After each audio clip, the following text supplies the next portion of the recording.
Stadium, home of the reigning national champions. A banner will be revealed today, but the page turns. A new season arrives, and facing the new #1 team, the Texas Longhorns. But a wise man once said the test is never just against the opponent, but against perfection. That is the overarching theme, and overarch is the first challenge of the season for the champs. An unprecedented week 1 filled with top 10 clashes. Just thought I'd mention it. But with all the change, some say the past, forget about it. Press on to what lies ahead. But yo, sweetheart, the standard for the future is sturdy by those who came before, those who built an unshakable foundation. And if you think this is like the start of just any other new season, I have one thing to say. Not so fast, my friend.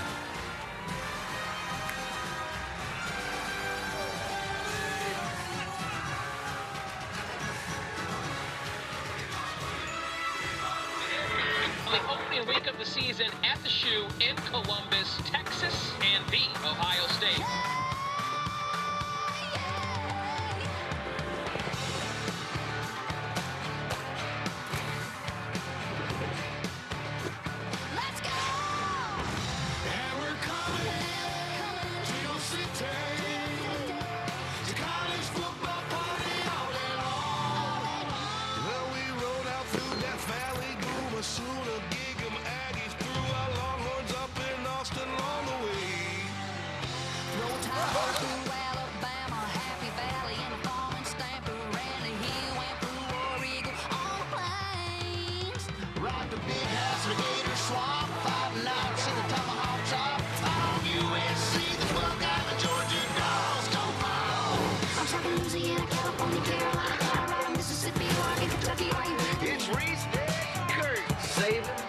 Not so fast, my friend. This is my school. Not tonight, sweetheart. That dog is ugly.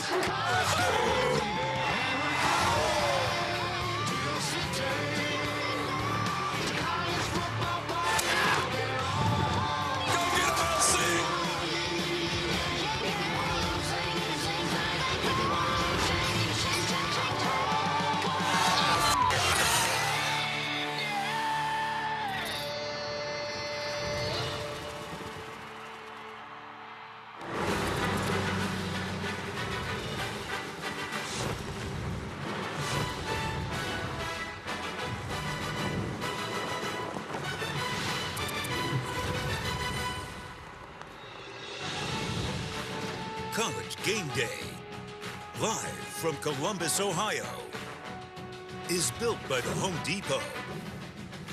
Proud sponsor of college football's premier pregame show.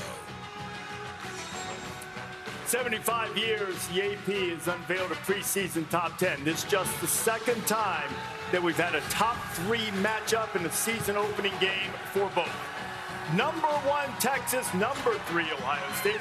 The Longhorns have never been preseason #1. Will it last to the end of the day? And a special day it's going to be. 102,780 official capacity. There will be so many more here to see that first love one last time.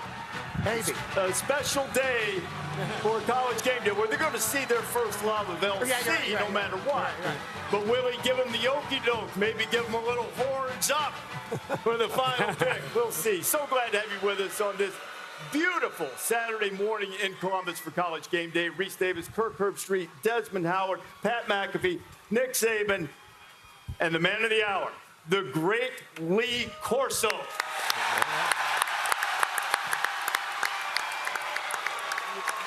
This is my final show. I'm wearing this tuxedo. Coach.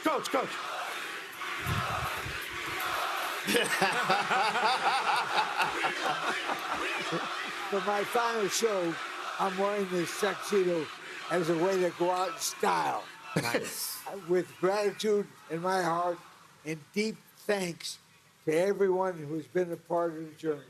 Well, it looks great. Thank you. You were fantastic. You walked in that tux this morning. I know. I said, wow. Style, man. I asked him whose idea was the tux, and he went, Of course it was. It's going to be headgear number 431 at the end of the day. And you've seen a lot of headgear picks. You've never seen one like the one that's coming a little bit later on. What a crowd we have. Yeah, it's unbelievable. As far as you can see, Pat. As far as you can see. Yeah, I guess they shut down the road out here, too, so we can pack some more people in here to celebrate a sports icon and legend in the great Lee Corso. But it's been 222 days since we've done this, the national championship. And obviously, the Ohio State Buckeyes won that national championship. They're the reigning national champs. And if you ask anybody around Ohio, they don't care. They want to see what Ryan Day and this team can do this year. And they got a tall task with the Heisman favorite, another Manning in Texas coming in here to Columbus, Ohio. All eyes are on this sport today. All eyes are on two great programs, and I'm incredibly lucky to be here in the great football state of OH. I love it, Reese. I'm lucky to be here. Lee Corso, thank you for everything you've done for people like me in the great state and sport of college football. We're going to spend a lot of time walking down memory lane, celebrating with LC, showing you some of the great moments. But we're not forgetting our mission. Football, baby. We've got 3 top 10 matchups this weekend. A big one coming up tonight, primetime. Herbie's going to be there to call it. LSU and Clemson. Clemson fans wearing orange, making it an orange out, snarky about the real Death Valley. It's got everything you want, Herbie. Yeah, the Battle of Death Valley. This is great. Brian Kelly thinks he has a team that can compete. So does Dabo Swinney. Cade Klubnik comes back for his 4th year. Really excited to see what he can do with maybe the deepest group of receivers in the country. We know about Garrett Nussmeier. Caden Durham out of the backfield. Barian Brown, a transfer from Kentucky, as fast as any receiver in the country. They'll try to get him the ball, but the big question, can they slow down this Clemson defense? Attacking style led by T.J. Parker and Peter Woods. Another huge ACC, SEC battle. Alabama and Florida State. Kalen DeBoer's 2nd year down there in Tuscaloosa. Everybody's counting them out. Nobody really chatting about them. Ty Simpson at quarterback. Ryan Grubb as the offense coordinator, like what Kalen DeBoer had in Washington. They'll be taking on a Florida State team that was absolutely atrocious last year, trying to make some things happen. They got Castellanos at quarterback. He is electrifying. Norvell, obviously able to coach. Is this year different? We'll find out today. Tennessee and Syracuse. You know, both these teams have a lot of questions, and it starts with the quarterback. You know, Tennessee's new quarterback, Joey Aguilar, played at Appalachian State. He's got great athleticism, feet, and good arm. Went to UCLA, back to Tennessee. Syracuse has Steve Aguilar. Angeli from Notre Dame. Played well in the semis, kept Penn State in the game. Utah, UCLA, transfer Devin Dampier brings a dynamic element to the youth offense. To me, guys, I think he instantaneously makes them a contender for the Big 12. Ran for over 1,100 yards a year ago, and that man right there. Nico Iamaleava, he left Tennessee at UCLA, brings big-time experience, big-time talent to an offense that lacked both a year ago. Remember the last time Texas and Ohio State saw each other? Jack Sawyer. Forced fumble, scoop score, etched in Buckeye lore. But Sawyer's gone, a bunch of guys are gone. But you know who's not gone? Arch Manning. It's his show now. New faces on the O-line in front of him. Here's the Buckeyes' new guy. When they announced Julian saying, Colin Simmons put it on his Instagram post. Maybe just familiarizing himself with the dude he's going to try to chase down today. Texas and Ohio State, number 1 and number 3. You know what? As much as you want to look at this as a rematch, 26 guys out of that game drafted, gone to the NFL. A ton of new starters. Arch is going to try to do something, guys, that Uncle Peyton, Uncle Eli, Grandpa Archie never did. Lead his team to a victory on the road against a top 3 opponent. There it is. Changes everywhere now. Well, I think all the changes this year in college football really creates a lot of hope for the fans, creates a lot of excitement for the fans, but it also creates a lot of anxiety into how all these changes, roster changes, quarterback changes, are going to translate into winning performance. So that's the big question, but I think this is the most exciting season I can remember because of all the unknowns. Yeah, I think there's a lot of question marks, but I think that also, to your point, brings a lot of excitement. I know there was a great coach that once said, if you pay the wrong guys and they don't play well, you'll be... Shit out of luck. Bingo. But if you pay the right guys, I think you can transform your entire culture out of nowhere. This modern transfer portal, NIL era, has been able to create some teams that have really sparked a fan base. For instance, I live in Indianapolis. The IU team last year, because of what Coach Cignetti was able to do with the transfer portal, bringing in all new faces, kind of changing that entire school, awesome. Arizona State with Coach Dillingham, they're able to win the Big 12, flip a culture on its head. And then let's not even talk about Vanderbilt. We all know how everybody, this guy included, felt about Vanderbilt before last year. And then they obviously get a good transfer quarterback in Pavia and change everything. I love the current era we're in, but we have no idea who could potentially be great this year. Yeah, I'm going to bring it back to this game and talk about Texas quarterback Arch Manning. Now, last couple of years, he was a backup. He would come in and just play well, and then he would go out the game. No expectations whatsoever. Now he has the keys to the car. People start to look at you differently when you're the leader, you're the quarterback. The players, the coaches, and everyone else, how he handles that, how he responds to that is going to be very important to how successful he's going to be. He's never completed a pass on the road before. And now he's coming to this hostile environment. The expectations are through the roof. I want to see how his offensive coordinator, Steve Sarkisian, handles him. Normally, a coach will give a play script, 12 to 15 plays that the quarterback likes, things that he's good at. I think that's where he's going to go, slow it down. They want to run the ball. They're going to have to establish the run and then get Arch into some sort of rhythm. I think what's interesting about Arch is it was intentional.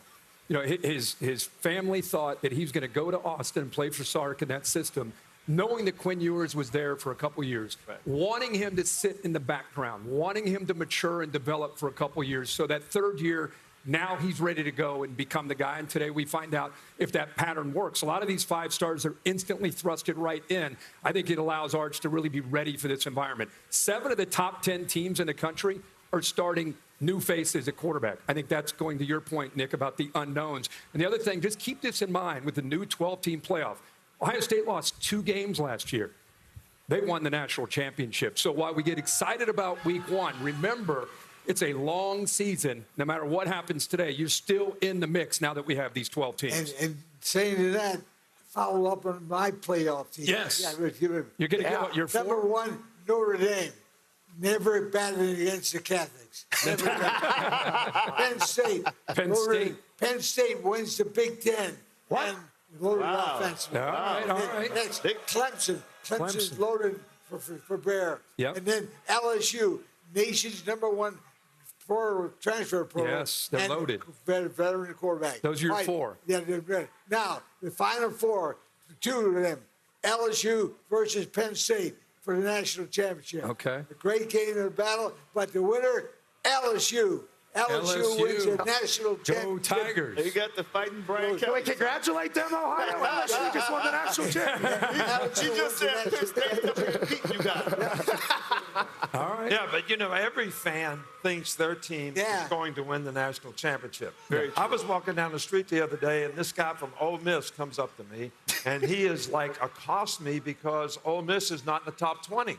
He said, we have Austin Simmons. We have a great team. Why are people not recognizing that? And I said, because they're looking at what you lost last year, and these preseason polls are all about what you did last year. Yeah. So they're going to have an opportunity to show who they are. But this guy absolutely thought Ole Miss is winning the SEC and getting in the all these rankings at this point, Coach, rat poison.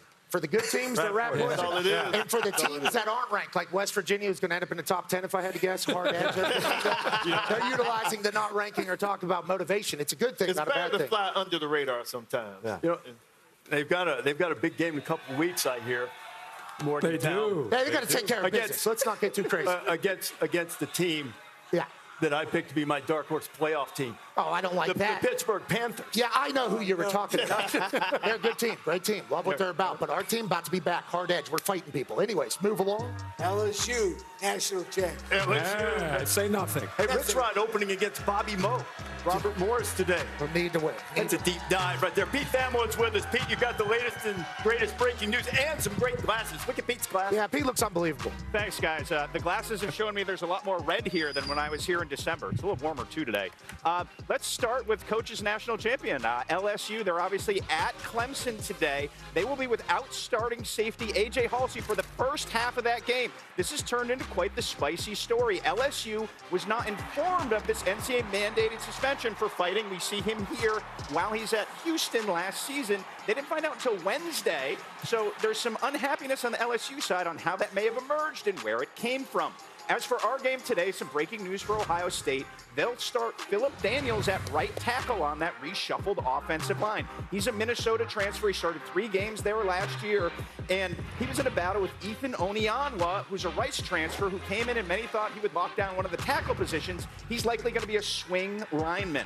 And then for Texas today, who will Arch Manning throw to? It likely won't be Emmett Mosley. He's going to be limited. The Stanford transfer who came in with high expectations has been banged up. Look for number 13, Parker Livingstone, who's been the buzz of camp to get a lot of reps at receiver today and maybe make his first career start. He has 0 career catches, guys, which goes with the theme of a lot of unknowns coming. And then one last piece of breaking news just now. Jake Retzlaff, the BYU transfer, will start for Tulane today against Northwestern. He came there on July 21st, and he'll roll out as the starter today. See that game on ESPNU, Pete. Tulane a 4.5-point favorite. Some other notes at Georgia playing Marshall. They can win an SEC record 32nd straight home game. SC lost a lot of guys to the transfer portal. They'll open against Missouri State. You know what? They've got Clay Helton coming in next week. That'll be interesting. And then Howard and Florida A&M in the Invesco Triple Q Orange Blossom Classic. All of that is coming straight in. And inside College Game Day, 6-time Super Bowl champion Bill Belichick makes his head coaching debut in college. We visited a week or so ago as the Tar Heels get ready for TCU. Hear what Bill has to say. Chapel Bill, one-on-one, the pinnacle game day moment. Coach Corso donning the headgear. We'll look back at the history of this one-of-a-kind moment. That dog is ugly. Not so fast, my friend.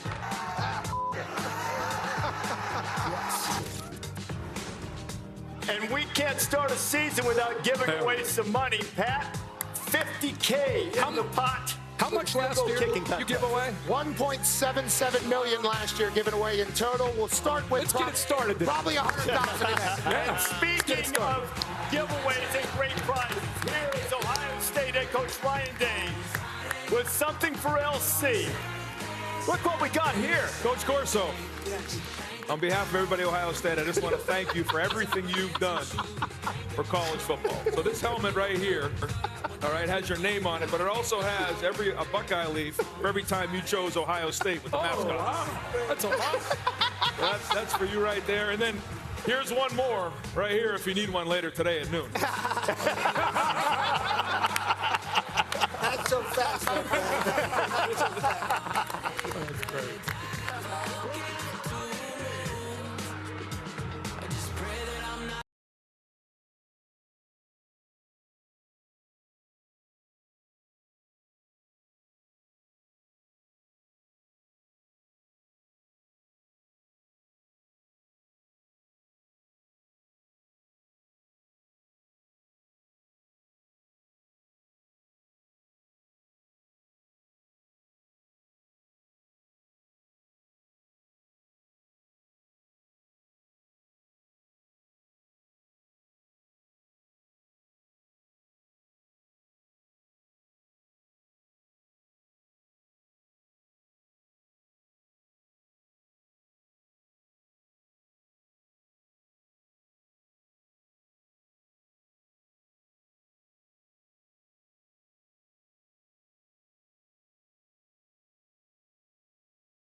College Game Day is built by the Home Depot. How doers get more done. And in part by DoorDash. Get your game day spread delivered before kickoff. Order now.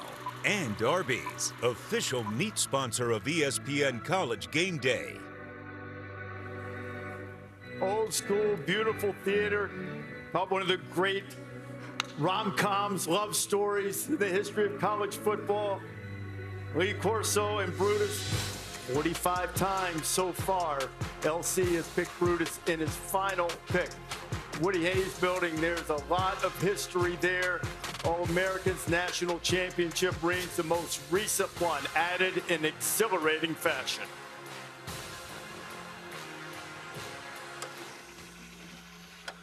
It's Ohio State and Michigan meeting here in Columbus. Howard back to pass, and it is picked off. The kick is up, and the kick is good. The Wolverines have stunned the college football world. And the pressure is on Ryan Day now to win a national title. They need 4 wins to re-script a crushing end of the season. This is step 1 tonight. Downfield shot. Ohio State strikes first. And count us out, but we're right here with the Buckeyes to begin planning for Pasadena and a rematch with the Ducks. Howard looking to launch. Smith is wide open. Too easy. This defense, man, they are playing with some energy. Look out, Longhorns, because the Scarlet and Gray Redemption Tour arrives for the semifinals with serious steam. Sawyer knocked it out. Dagger from 82 yards. He just became a legend in Ohio State. Buckeyes out of the championship game. Ohio State stretches the lead with a 3rd touchdown drive tonight. We really had an answer for everything they could have given us. The longest, toughest postseason climb in the history of the sport. It's Ohio State together at the mountaintop, champions of college football.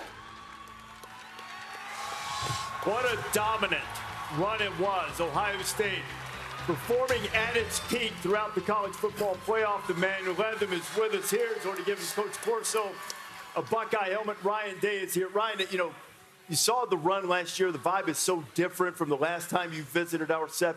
What has been the biggest thing with this team this year during camp that lets you know they've turned the page and are ready to pursue another championship? I think the first thing is when you're here today, to start the season off like this is unbelievable. Not only, Coach Corso, but just the first game of the year. But just thinking coming in, Game Day's been to 6 of our last 7 games.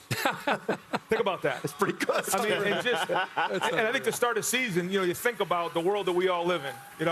Ded's been doing it 21 years. You're just saying 30 years. Every time we're in a moment like this, we got to take it all in. Yeah. But that being said, everything that's happened in the past has nothing to do with what's going to happen today at noon. And these guys have to write their own story. And that really happened after the season. We got together as a leadership group, and those guys were like, take down the national championship stuff in the facility because we haven't done anything.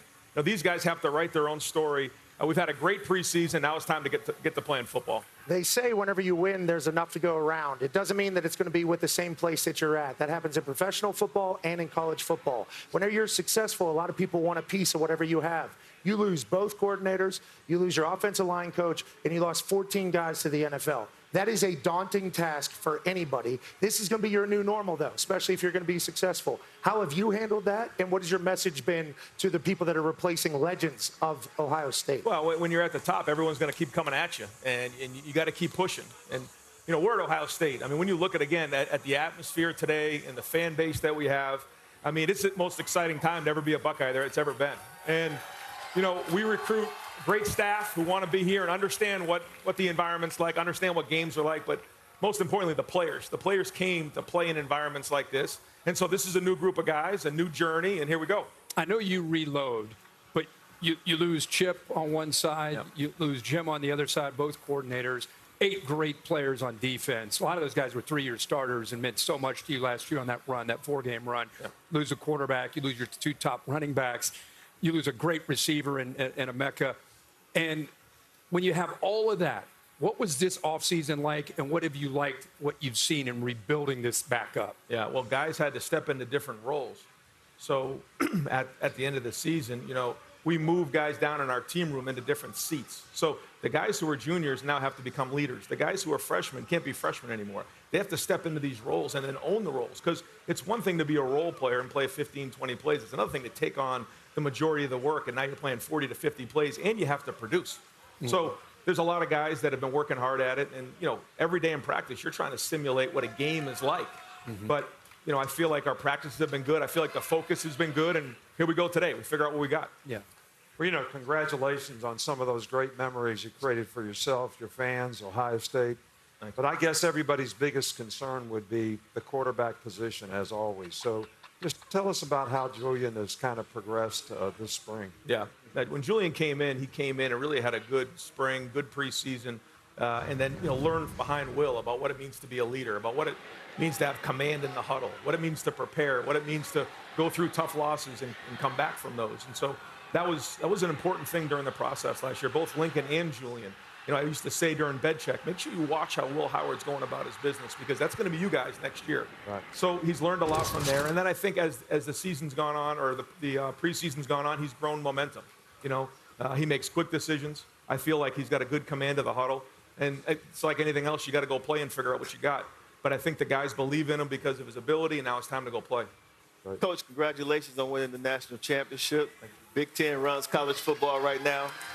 Kirk did a great job explaining everything you lost from last year's team, but not only did you lose talent, but you lost leadership and an identity. You're talking about JTT, Jack Sawyer, Trevion Henderson, those guys. They gave that team an identity. What's the personality or identity of this team? Chippy, edgy, okay, competitive. Right. Yeah, I mean, I've had to break up more fights during practice this year than I've ever had to do before. I mean, these guys love to play. They love to compete. They want to prove themselves every time they're on the field. Excellent. And so, that's got to carry over to us as we continue to build our identity, because, what our identity is right now probably won't be where it's going to be mid-season or toward the end of the season. So a big part of that is going to be our leadership. Can I ask you about personally what life is like as the mountain? That's how Coach Saban describes it. Whenever you become the national champion, you are the mountain. All eyes are on you. Sustained success is not easy. He was able to accomplish it. Bill was able to accomplish it up in New England for a long time. Dynasties are very, very difficult because all eyes are on you. What has it been like for you being at the top here? Well, I think the thing you have to do is you have to focus on what you can control. There's so many things that are out of your control. There's so many things that are going to come at you. And what you got to do is just focus on that. Focus on the relationships in the building and what matters. And what matters is what we do in the stadium. There's so many other things that come with college football now. And there's so many distractions for our players and for our staff. So the most important thing is what we do in the building every day, keeping the distractions to the side, and then focus on just doing our job and playing really, really hard on the field. And that's it. And then as we go, we build our team. But that's it. I think there's, more and more distractions out there, and it's our job to make sure we focus with this team, and that's what we're going to do. We're all happy for you, by the way. Thanks. Jeez, we're so happy for you. And, all this, we keep talking, all this he's lost. He does have the best offensive player in college football and the best defensive player in college football coming back to build around. Jeremiah Smith and Caleb down. Ryan, great to see you. Congratulations. Wish you all the best. Thank you. Ohio State and Texas coming up. Still to come on College Game Day. So, with all of this transfer portal talk, where in the world did this guy end up? We'll maybe take a little bit of a test. Lee Corso has been an icon for college football for as long as I can remember. Lee Corso has been everything to college football. You can't say college football without thinking Lee Corso. Not so fast, my friend.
ESPN.com.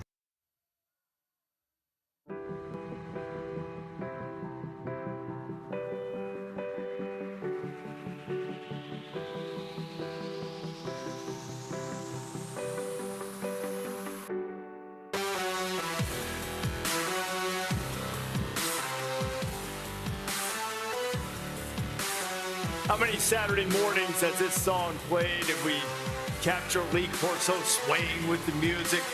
What a scene. Street closed by Ohio Stadium. There's Marissa Dowling wearing a special Lee Corso t-shirt. She's our researcher extraordinaire. Fans here to pay tribute to LC, and rightfully so. One last pick, and it will come in a way that you've never seen before. In the whole history of College Game Day, 430 times LC has put on that mascot head.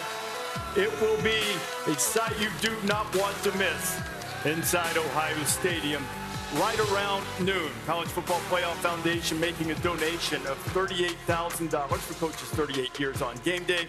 Miami-Jackson Senior High School, Lee Corso's high school alma mater, where the Sunshine Scooter dazzled fans on his way to Florida State and a record-setting career there. And look at all of the mascots here to present that check that will go to LC's high school alma mater. There's a leprechaun. He better be ready to go down in Miami on Sunday night as the Irish and the Canes get together. We are in the entertainment business. Football is our vehicle. It is a mantra that Lee Corso has shared with us on numerous occasions. But when coaching football was LC's business, he didn't mind using entertainment as his vehicle. And maybe that vehicle was an elephant that he rode through the streets of Louisville to drum up support for his Cardinal teams and probably save football at the school. Maybe the entertainment vehicle was a double-decker bus that he brought his first Indiana team in on minutes before kickoff just to dazzle the crowd. His pregame warm-ups were so great. Opposing programs asked for the routine. You might try to imitate the routine. You'll never duplicate the one and only Lee Corso. If you look at this table, there's a lot of things that jump out. There's Game Day. There's a Thursday night broadcast with me, you, and Mike Tirico. Yeah.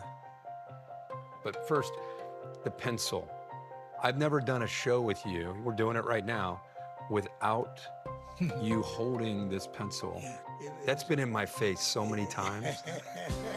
Not so fast, my friend. The Lee Corso Show. I'll let you in a little secret on how I pick the games like this. Heads, it's Minnesota. Tails, Northwestern. What is it? It is heads. Okay, Minnesota will beat Northwestern. The Lee Corso persona. Unconventional, wacky at times. That's what it's all about. It was born during his coaches' shows at Louisville and then later Indiana. Play number one, they got the ball on the 1 yard line. There's about 20 seconds. I was told that Pepper Rogers and Lee Corso would be the two guys coming in to audition. And whenever the red light was off, Lee would start talking to Pepper. And he'd say, "Can you come up here every week?" "You don't want to come up here every week, do you?" He is basically talking Pepper out of even wanting the job. I said, I might not get the job, but I know one thing, you ain't gonna get it, because I said I'd do it for nothing. Now, on Saturday night, you'll see him right here live on ESPN. All right, Coach. We'll be talking. No one could have thought at that moment this guy was going to become a giant. And good morning. Glad you could join us for the season premiere of College Game Day. The early years for Lee Corso and Game Day, he was a firebrand. Football players don't know if you're in the SEC or the ACC. When a guy hits them in the mouth, they hit him back. He would not shy away from saying controversial things, strong opinions, strongly stated. He could be a polarizing figure. Rocket Ismail is a special, brilliant, part-time player. Hi, everybody. Chris Fowler, along with the coach, Lee Corso, the pony, Craig James, and about 2,000 Irish and Seminole fans. No one ever took a show like that on the road, and that gave us something really different. I'll take Florida State, 31-30. Hey! Hey! Hey! I'll take Notre Dame, 31-30. Welcome aboard, the new member of our college game day team. You're in good hands next to the veteran here, Lee Corso. That's right. It's Mr. Corso to you, the new guy. He was young. He was like my player, and I could be a leader. Lee Corso, Kirkland Street. Come on, Notre Dame! Let's go for it! Go foul! Corso makes the pick. I could never be Lee Corso, but how lucky was I to sit next to the greatest entertainer in the history of sports television. Rocky Top, not so fast. Whatever the heck it is, it's undefinable, it's indescribable, but it's Corso. He just has it. Not so fast, my friend. Not so fast, my friend. Not so fast, my friend. What great memories, for a quarter of a century. This was the I formation for College Game Day. You wanted to run power. This is what you got here. Chris Fowler joining us now. And, Chris, this is pretty much what UNLC envisioned when you took a first road show to Notre Dame, right? Thanks for having me. This is a moment in TV history. And look at this. I want you to take this in. Look at this scene, man. This is because largely you built this. Well, I doubt that, but let me tell you one thing. When I'm on television, I always try to bring a smile to everybody's face. Bring a smile. We've been doing that, but your connection with these people is how we went from having fewer people watch on TV than now watch in person, I promise. That's crazy to go back and look at some of that video of, I think it was August 31st, 1996, the first show. You said Mr. Corso. I looked like I was 12. Still do. You remember your first road show? Yeah. Right? Remember what his face looked like at his first road show? Michigan at Colorado was my first road show. Is that right? Yeah. And you didn't have the headgear yet. And you had the stage manager. You said, hey, see that crazy hat that guy's wearing over there? Have him bring that over here. And you just wore a ball cap. And then right over there, I walked by it. The set was over there. There were about 200 people around the set. 1996, Penn State at Ohio State. And you put Brutus on for the first time. And it's changed a lot since 1996. That was a lightning bolt moment, though. Really I'm not sure Game Day, if you don't do that, I'm not sure Game Day gets to this level, right? Did you think that was a one-off, or did you think that was going to become an iconic moment in this sport? I had no idea. We laugh. Everyone that's ever worked in this show has had a moment where you get in the weeds. You start talking about X's and O's. And remember, he would talk about the guard center combination block, Chance Warmack. This is the key to the game. And what would you always say? Sweetheart, we're in the entertainment business. They don't care about rules, people, man. Forget that. Entertain the people. I made the mistake of thinking ESPN hired me to be an analyst, a football analyst. So I rolled up my sleeves and I talked to Fran Ganner from Penn State. And he learned to me one time. He's like, "Is there a coordinator you didn't talk to this week?" He had little subtle ways of just being like, chill, let's have some fun here. The producer, though, we went a little too far in his eyes, and he thought, you guys were having too much fun. This is serious football. That became an inside joke. Hey, sweetheart, serious football. Yeah. He told me one time we were doing a bowl prep, and me and the Bear were doing countless hours of prep. And I said, Arkansas this and Michigan this. And he looked at me again like, dude, what are you doing? It's Arkansas against Michigan. It's the pickup trucks against the Cadillacs. I'm going with the pickup trucks. I was like, oh, all right. And you can see why now I'm deaf in one ear, the left side. It's because he talks so much, he blew out my ear. Blew the left ear out. We talked about it a bit. Everybody loves you now, but there were some times you used to say some stuff that would piss people off. You would make players mad, coaches mad, fans mad. And before there were all these hot take artists, before they tried to build their brand on it, this was organic. It just came in your head and came out of your mouth. And that made it a fun ride.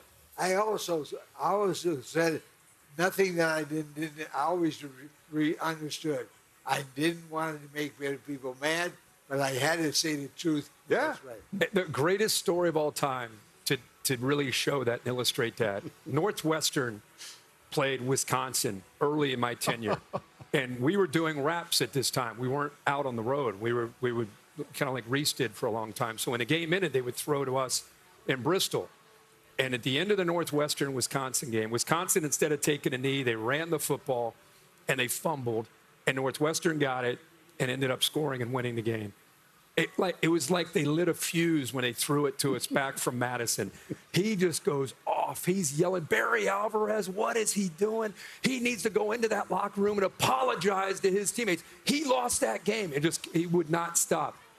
Fast forward about 3 months later, National Football Foundation in New York City.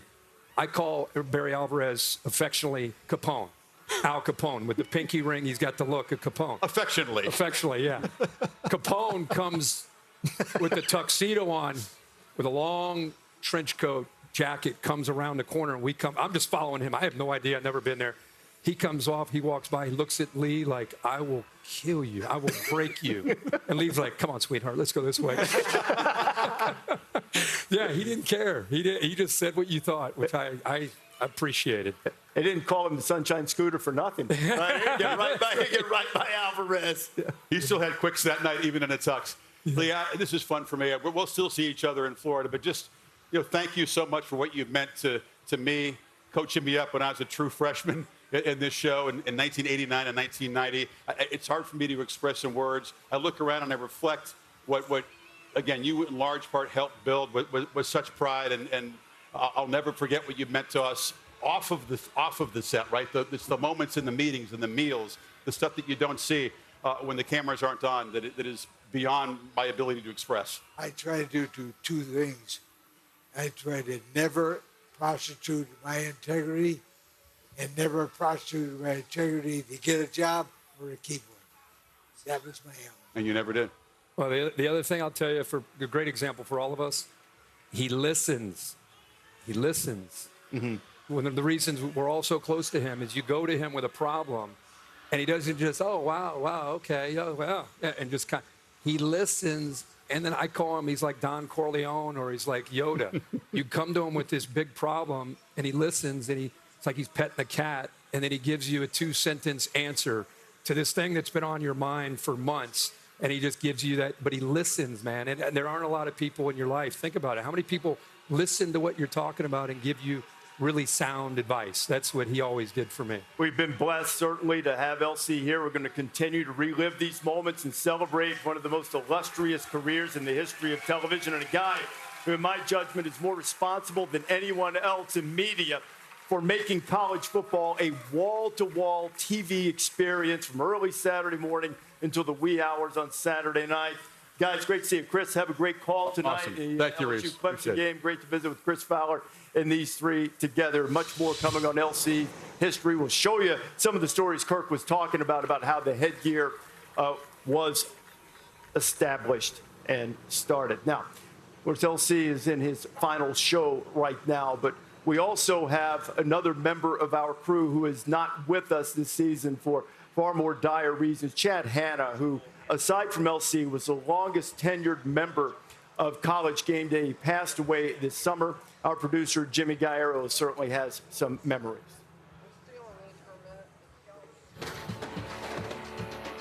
If you've ever watched College Game Day, you have known the work of Chad Hanna.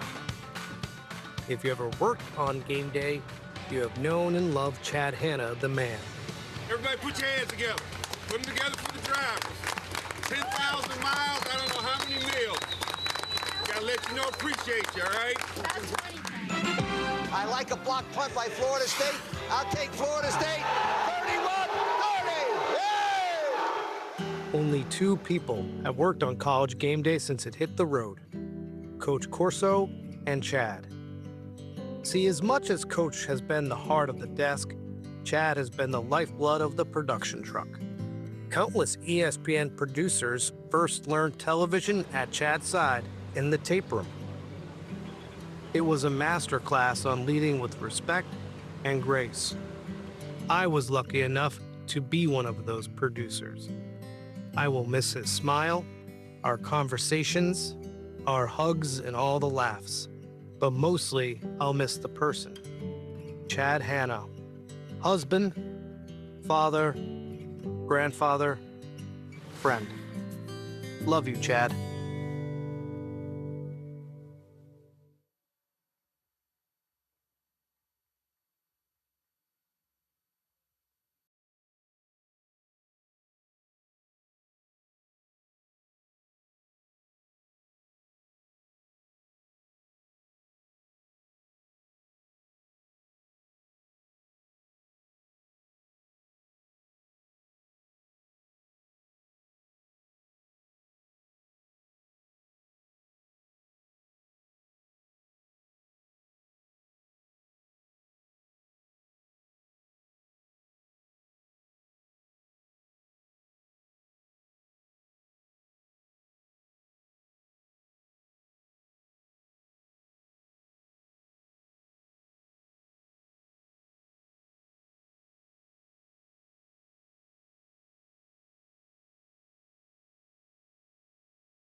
The greatest sports entertainer of all time is Lee Corso.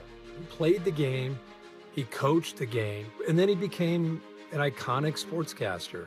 He is the pure embodiment of the spirit and the passion and the thing that makes Saturday special.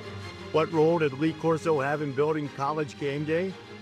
He's the cornerstone, the foundation, the conscience, and the soul of the entire thing. College Game Day was built by Lee Corso, and some of that passion is captured by Old Crimson. Old Crimson is here. Look at who's waving the flag. 321st consecutive College Game Day appearance. That's Wazoo President Betsy Cantwell, who started her role earlier this year. Congratulations to her. And Tom Pounds, the original flag holder. out there as Wazoo gets ready. We'll see where. They've got a new coach, Jimmy Rogers, making his debut. Buffalo Wild Wings weekend menu. There's a lot on that menu, too, there. And see, Wazoo has Idaho, 10 o'clock Eastern time tonight. Bobby Moe against Rich Rod in his debut. You can see that on ESPN+. And you see the other games coming up with top 10 teams not playing a top 10 opponent. Penn State, Nevada, Oregon, and Montana State. Now, you're going to have to get ready to identify some new faces in new places. As we get here to our DoorDash dash cam here, we're going to play a little bit of where did he wind up. Now, 3,600 players went into the transfer portal in the offseason. Some of them have been there before. This is not an easy exercise. So, Pat, I'm going to start with you. There was a wide receiver from Syracuse, Trevor Pena, who had nearly 1,000 yards last year for the Orange. Where did he wind up? So the interesting thing here is the B. You know, it's not Trevor. It's Trevor. Pena.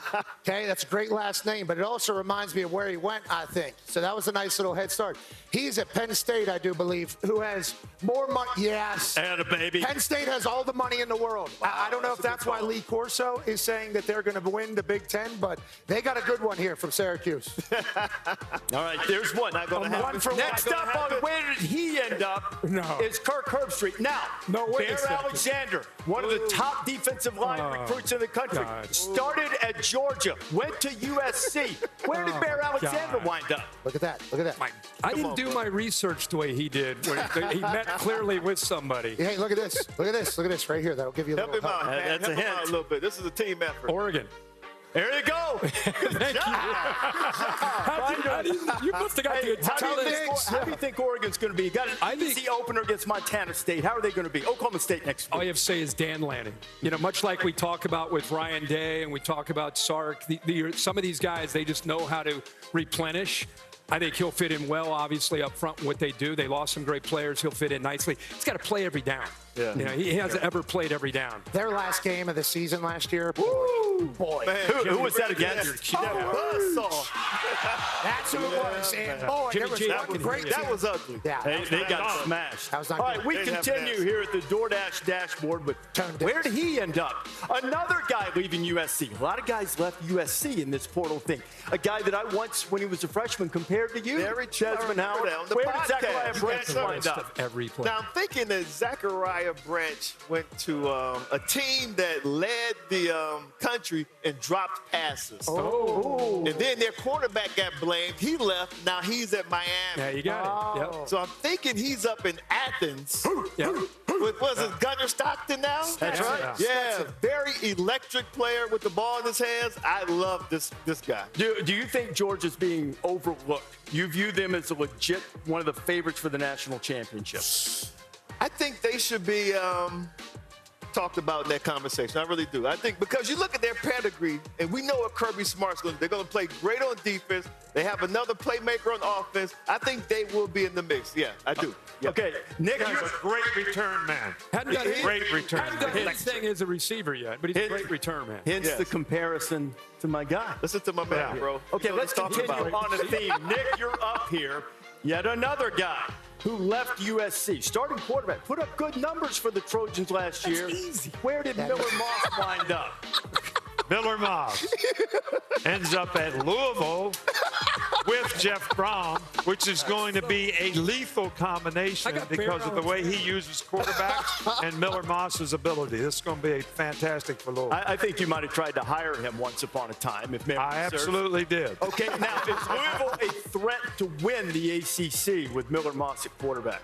I think they got a legitimate shot. I really do. Really? They got a good football team, but you never know. There's so many changes and roster changes and leadership changes, culture changes, but I think they're going to have a shot. They'll debut against Eastern Kentucky. We're giving the hard ones to Pat. We're saving the easy ones for Kirk. Pat, this is you. Fernando Mendoza from those sturdy Golden Bears of Cal. Where did he wind up, Pat? So Kurt Signetti flipped Indiana from a basketball school into a football school last year. He had to redo and reload that entire thing. He looked at Cal last year hosting game day, all that smoke in the air with the vitamins and everything that the nerds out there did in Berkeley. He said, give me that guy. Indiana, welcome to Bloomington, brother. I think what Signetti's doing is he's bringing in experience every single year. That's going to be his entire goal. They got money behind them down there. Maybe Indiana does it again. Worked last year. Exactly. Yeah, it worked last year with the They're quarterback. becoming a blueprint for other teams. Yeah, hopefully I get an offensive guard here. Can you give me like a lineman? Actually, you know what? We're going to give Nick one more. This is going to be a tough one. I don't have any confidence at all that Nick's going to get this one right. I really don't. Justice Haynes was at Alabama. Where did the running back wind up, Nick? You know, Justice went to Michigan. Great talent. This guy is extremely talented. Battled injuries all last year. Stud. Hey, all I can say, Coach, is better you than me. Okay. I'll say this, Coach. He can, if he stays healthy, this guy's going to make a. The combination of Jordan Marshall along with Justice Haynes, I think gives them that dynamic combination that you have to go along with Bryce Underwood. That's dangerous. That's great. He's a Michigan dad. He is a Michigan dad. 1,000 yards. 1,000 yards for this guy this year. 100%. 100%. Okay. If he gets enough All right, wait. I've got one for everybody now. Okay. Got to learn some new names, right? Right. I want you guys to tell me who on this list is just a name I made up. Okay, show me the list of names. Oh, this is out here. Okay, we've got Nitro Tuggle.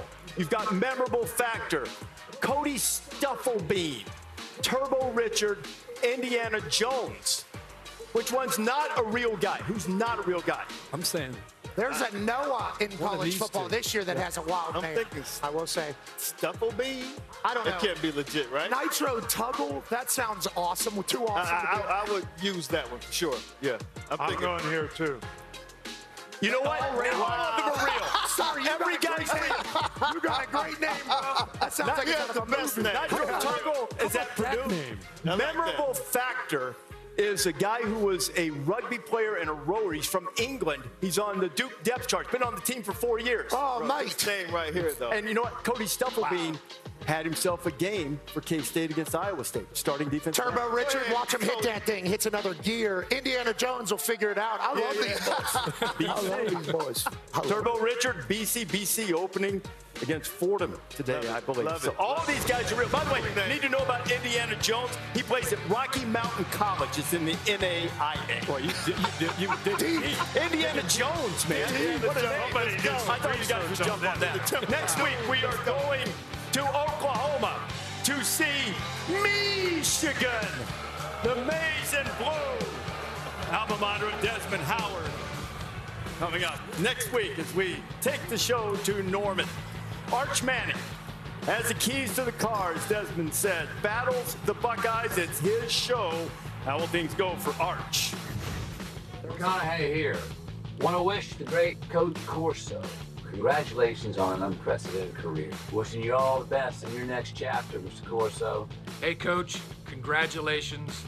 You are a legend. I have a little headgear I'm going to try on. Because you know what Ricky Bobby says? If you ain't first, you're last. Woo!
Before Lee Corso makes his 431st career headgear pick, let's go by the numbers on his beloved tradition. LC made his first headgear selection on October 5th, 1996 in Columbus, Ohio, when he first donned Brutus the Buckeye, picking Ohio State over Penn State. Coach would go on to pick the Buckeyes a total of 45 times over the next 29 years, by far the most of any team. In all, LC has donned the mascot headgear of 69 different teams, from Texas to Tuscaloosa, and from the Ducks to the Dogs. But he's never been better than when back in USC, going a perfect 17-0 in his career when picking the Trojans. And if it's perfection you want, look no further than 1999, when Coach went an undefeated 11-0 in his headgear picks.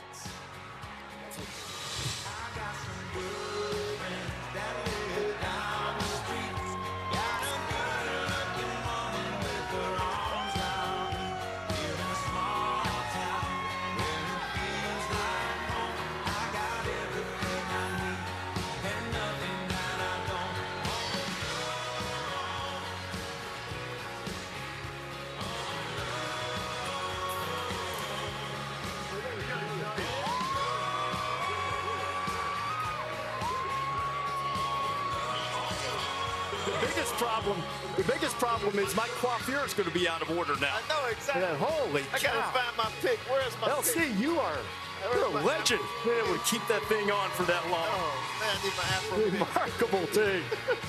Coming up on College Game Day, the history of Lee Corso and the gear, how it came to be, how it became a signature moment in all of college football. Bill Belichick went one-on-one. They've got TCU on Labor Day night.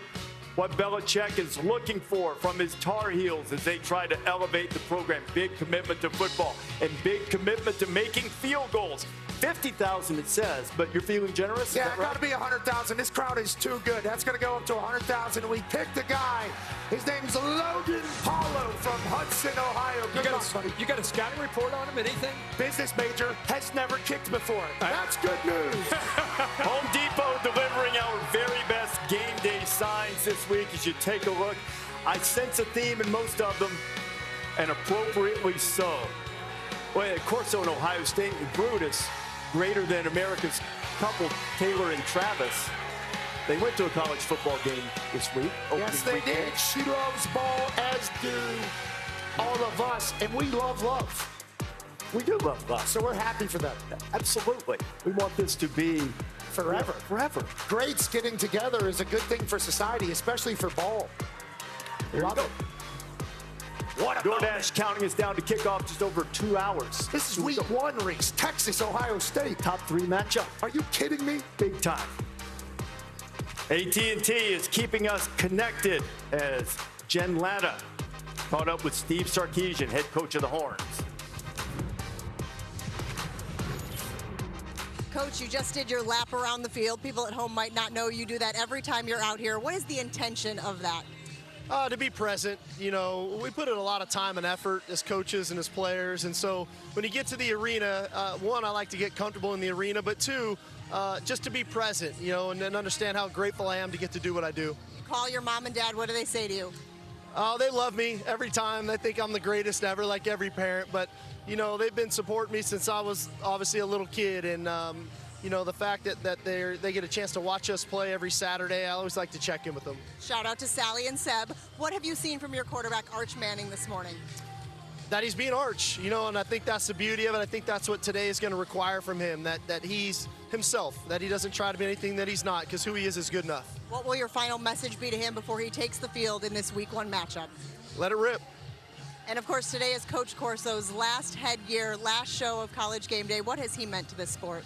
Well, I just think about, I was thinking a lot about college football this morning, actually, and about here we are in this world of revenue sharing and conference realignment and CFP, and a lot of that is due to these TV deals that we've all signed from a conference standpoint. And I think those TV deals are due in part to College Game Day. The popularity that they've created in the expansion for college football to grow, and that wouldn't have happened without Lee Corso. And Coach Corso, thank you very much for all that you've done for our sport. I love you, man. we wouldn't be where we are today in the state of college football without you. Thank you, Coach. Have a great game. All right, thank you. That's awesome. Sark's the man. Among the many likable things about Steve Sarkisian, he's a fan. Man, he loves this. He loves ULC. And man, what a game here. Number 1 against number 3, Texas and Ohio State on the first full Saturday of the season. In my opinion, this is the most anticipated season opener ever. Why? The quarterback at Texas, Arch Manning, is a phenom.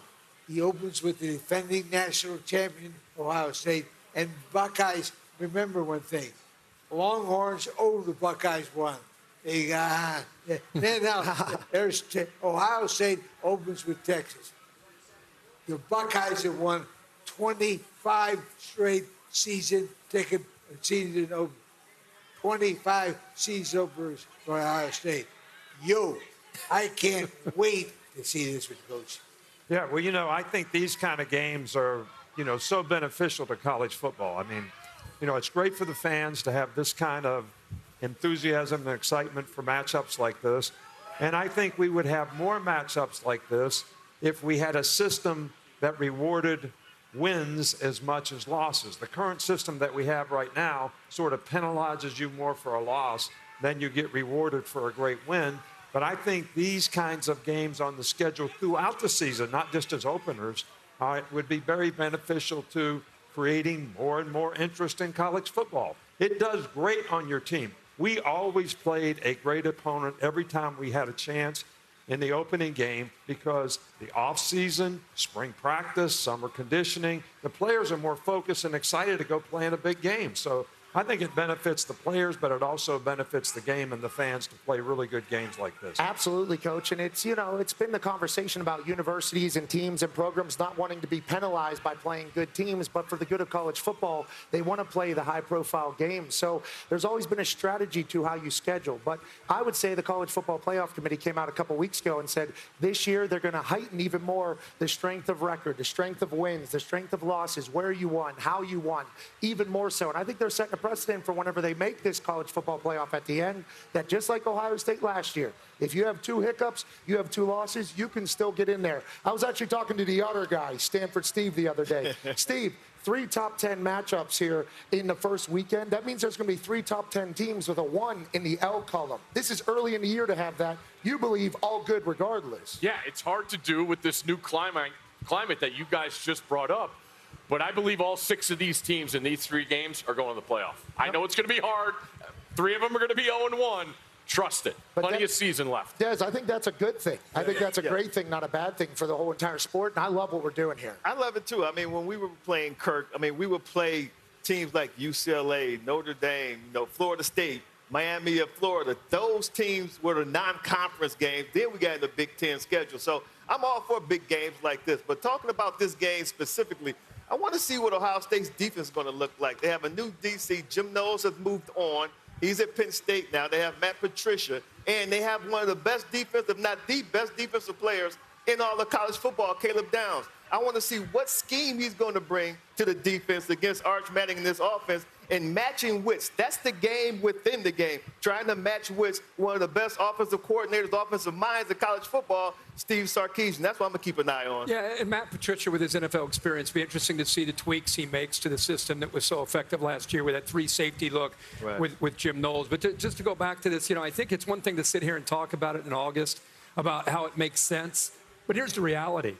Until the CFP consistently rewards teams that play in these kind of games, there's this, I think, outside noise with social media, outside noise when it comes to this team has 10 wins, this team has 11 wins, this team only has 9 wins.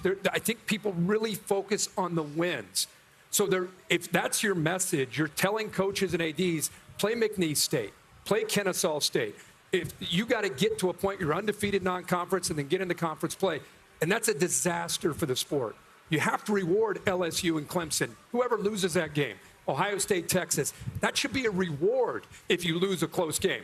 I'd rather see LSU play Clemson in Death Valley than play a home game at Tiger Stadium against McNeese State. Right. They should be rewarded more Absolutely. for playing Clemson if they were to lose. We all agree to that. Yeah, right? I think we all do. Exactly. But I don't think I don't know if everybody. CFP has said, they said this year. And that's the only group that matters. We hope, we hope. But that's still individual. Each individual selection committee member can weigh it the way he or she wants to. The other thing to me is they have to mean something, because all of this talk about all of 7 automatic bids 2018 field is ridiculous, because then you play these games, you don't get hurt, but they don't mean anything. So, you don't want to do that either. That takes away from it, too. But you really are changing a culture, because it's always been that way in college football, and that's what we need to do now with expanded playoffs. The AP poll created that. He has Saban metrics. We have Saban metrics. He has it in We'll a go deck. over that over the course of the season. We got the answer from this. We're gonna have the answer key soon.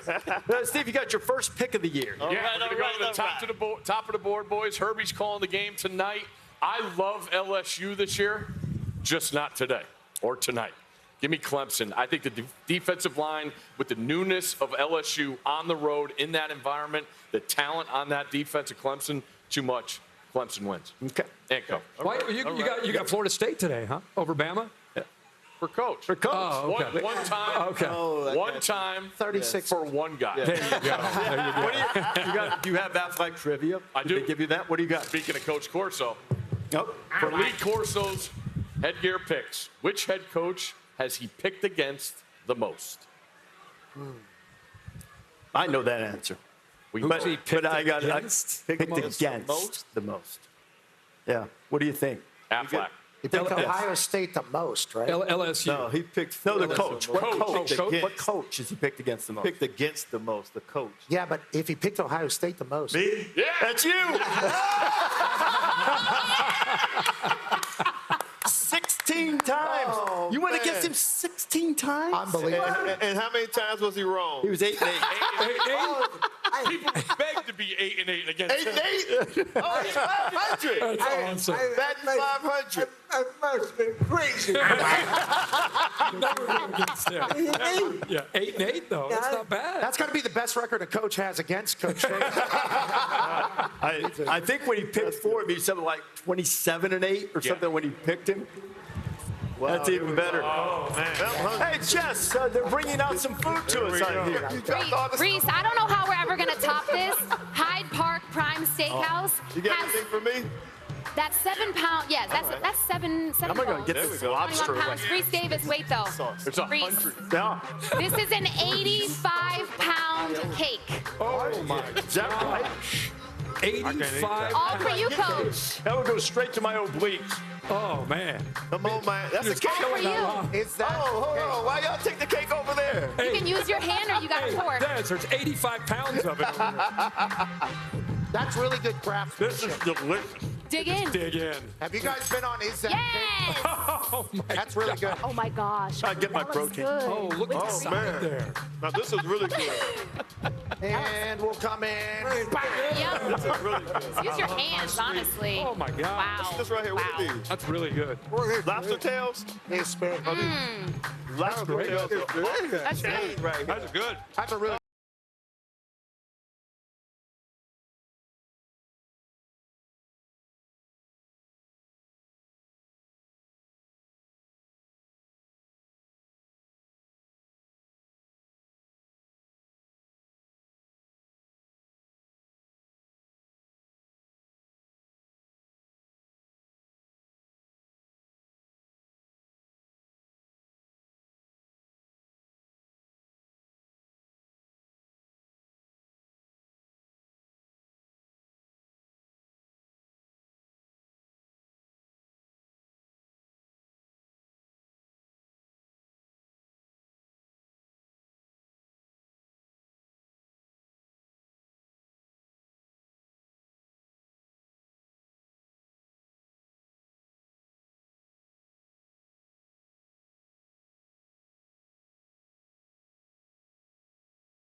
Geico. College Game Day is brought to you by Geico. Check out College Game Day on social to get more fan cam action. I was just trying to be pumped. Look at all the things that have happened when Lee Corso's been around. This guy got a tattoo on his leg of the signature. We had the twins, grandkids out there, triplets, rather, I should say. Coco Gauff at 11:30 a.m. Eastern Time on ESPN2, two-time major champion, won the U.S. Open 2 years ago. You can see her match. She is the third seed in this event. It'll start in just over an hour.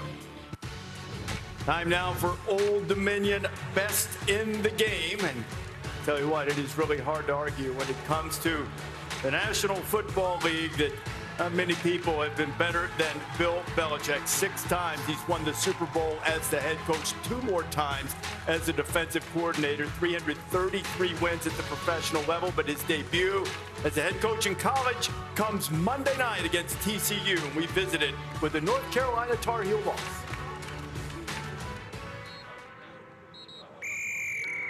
Plant off the inside of your outside foot. You see that guy there? Don't worry about the linebackers. If they don't tell you anything, don't worry. You take care of yourself. You handle the C gap. How do you know when you watch a team in camp that it's ready for a game? Well, I don't know if you ever think you're really ready. Opening day is always, a tough day. You prepare things the best you can, and then you move forward, whether it's within that game or in succeeding games based on what you see. Inside out now, right? We got to get the inside guy. We got to get the inside guy. Punch him. Opening Monday night, this place is going to be full. New era for you, new challenge for you. How would you describe what you think your emotions will be like coming out on the field against TCU? Well, I'm going to try to focus on my job, help the team in areas that I can with decision making or, maybe a strategy change or something like that if that's appropriate. Players going to have to go out there and make the plays. I won't be able to do any of that for us, which is probably a good thing. And we're all going to need to do a good job for it to all come together. The entire approach that Belichick has had is to make North Carolina the 33rd NFL franchise. That's been his approach with player development. How do you think it's going to work? You know him better than anybody.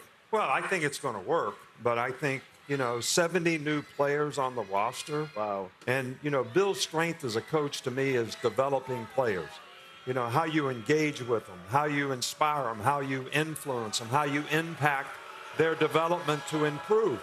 And it's very difficult to do when you have that many new players in this short a time to get ready for a season and get ready for a game. He's going to have success at North Carolina. That's such a great point because you think about his New England teams. He had Tom Brady, of course, and he had Randy Moss, but a lot of his teams were teams that came together. Everybody knew their role. But he also spent countless hours with him in the NFL throughout the week. 70 new players, college football. Can North Carolina buy into that? Can they understand what it takes, especially defensively, Des? Because Bill Belichick and his son Steve are getting ready to go up against a TCU offense with a quarterback that's played a lot, and they go tempo. Will they be able to get everything ready in week 1 against that kind of tempo and an offense that really gets into that attack mode? Everybody's going to be there. We're all going to be there. Monday night to see Belichick's debut. There's so many Super Bowl rings walking around that building. Michael Lombardi, the general manager, multiple-time Super Bowl champion, obviously former NFL general manager. He talks about how college football is professional football now and negotiating and keeping people around.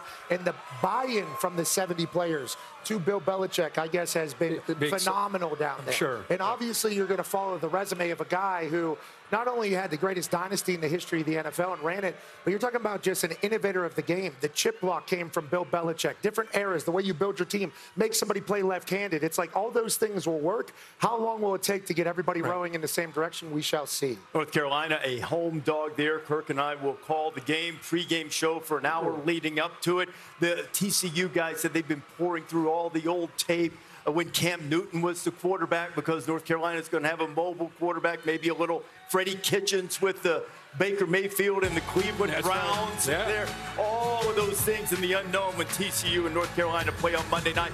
That's when we're going to pick that game, too. You guys will pick the winners on Monday night. What a cool shot that is with the shoe back there. A lot of people. College football is the greatest. Geico Fan Cam showing us the best fans here at College Game Day on a beautiful morning in Columbus as we check in with this week's Home Depot Doer of the Week. It's Donnie Waltz from Apex Restoration Services in Lancaster, Ohio. We are delighted to have Donnie with us there, and we're also delighted to have a really special guest with Jess Sims. Reese, I'm here with Glenn Powell. Glenn, you're at the shoe for the first time. What's it like? A warm welcome? I gotta say, my dad went to Ohio State. Oh. Undergraduate here. He went to graduate school at Texas. I've always wanted to come to the shoe. This is one of the most terrifying places in college football to play. And I think Texas is ready. Well, you are the star of your upcoming show, Chad Powers, and in that, your role as a football player. And you said you found a newfound admiration, appreciation for making a team and playing on the team. What did that lead you to do with Texas about a month ago? I think that's what football's about. It's hard work. It's proven that you belong there. I think this Texas team has a lot of great walk-ons. Marshall Landauer, I got to give him his walk-on scholarship. We got Michael Taff, who's obviously one of the great walk-ons who represents Texas, and that was a real great honor. And Chad Powers, the show we have coming out, is all about the spirit of walk-ons. Well, we absolutely love that, and you're a Texas alum, diehard fan, obviously. What are you most excited about and looking forward to seeing this season, if you can hear this question? You know what? This is what it's about. It's about coming into enemy territory and giving them that juice. I gotta say, I feel Texas has the juice this year, and this is a... Give us a score for today's game. What's the score? What's the score? What was that? What's the score for today's game? What's the what? The score, final score. I'm not going to score. You know what I'll say, guys?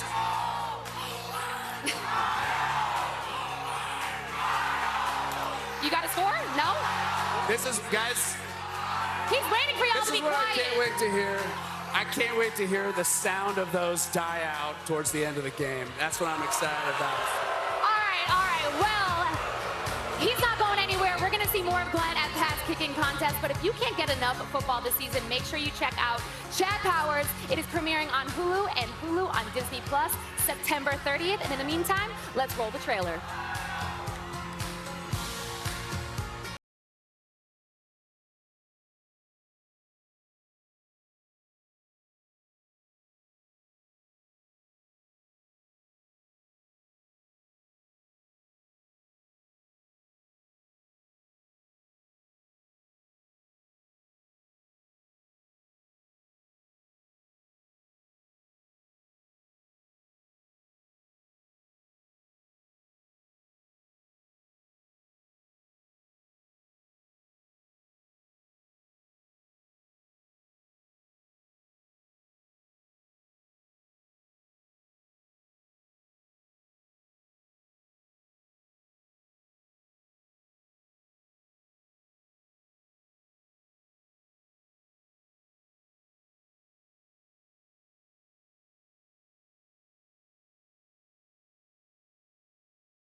Coach Lee Corso, Charles Barkley here.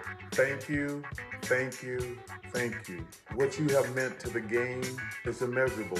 When I was the guest picker, he's sitting there next to me, kind of slapping me on the leg, encouraging me. Nice pick. Way to go, Dave. Lee, thanks for all you've done for me and all you've done for college football. The game wouldn't be the same without you. Hi, Coach Corso. It's Ken Jeong. It's Mr. Chow. Thank you for everything you've done for the game of college football. Watching you put the mascot head on each week is one of the best parts of a college football Saturday. Remember that day? Put on old Smokey the Blue Tick Hound, and look at this.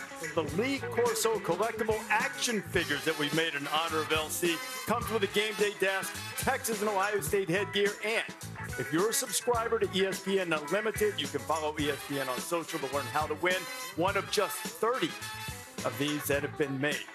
Something to hold on to. I'm not sure they made extras for the set or not. College Football Hall of Fame is displaying this, a portrait honoring Lee Corso. It's a one-of-a-kind painting created by the acclaimed Atlanta artist Steve Henley. It will be permanently displayed inside the Hall of Fame. You know, LC's catchphrases are permanent parts of the college football lexicon, but that there is a moment that is his signature. But how in the world did this happen? How does it happen that when a grown man puts on an oversized and, trust me, very smelly costume head, it sends thousands of fans either into exhilaration or infuriation, and they all stop to wait on the moment? You know why? Because everybody loves a love story. All right, look at here. I mean, this is what it's all about. Look at this. Doesn't this bring back memories? There's your first love. First love. I love you. I like Ohio State's speed and power, but I question their place kicker and their punter. 1996, college game day, went to Columbus, Ohio. My wife, Allie, cheered at Ohio State. Lee Corso called me early in the week and said, "Sweetheart, can you ask Allison to find out if I can have the Brutus head for my pick?" I said, I wonder if I was to put that head on and I was picking Ohio State, that would be funny. So I asked Allie to ask the cheerleading coach. No, can't have Brutus. It's like sacred territory. Went back to coach, I don't know that well. Hey man, they're not gonna do this. Just ask them one more time. Ohio State decided to let us do it, and it was an aha lightning bolt moment. I tell you one thing. Buckeyes! History was made. And that was the beginning of the headgear. That is not authentic. Yes, it is. That is not authentic. Josie!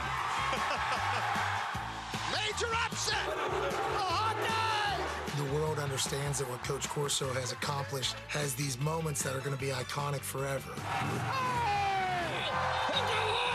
purple cow! Off we go into the wild good night. The ibis trying to devour Kurt. I didn't realize that Lee was gonna dress up as Benjamin Franklin. I found it, Penn! This is my school! That's where the whole headgear went to a whole nother level when he started to get dressed up like that. I love New York! Go Knights, go Knights, go Knights! He likes to tease the crowd. Forget it! This is the winner right here! He always loved to run the old switcheroo, a little misdirection play. We'll have one side buying in and believing that he's on their side, and then at the last minute, he'll just turn on them. Go Nebraska! College Game Day comes to the U of H for the very first time.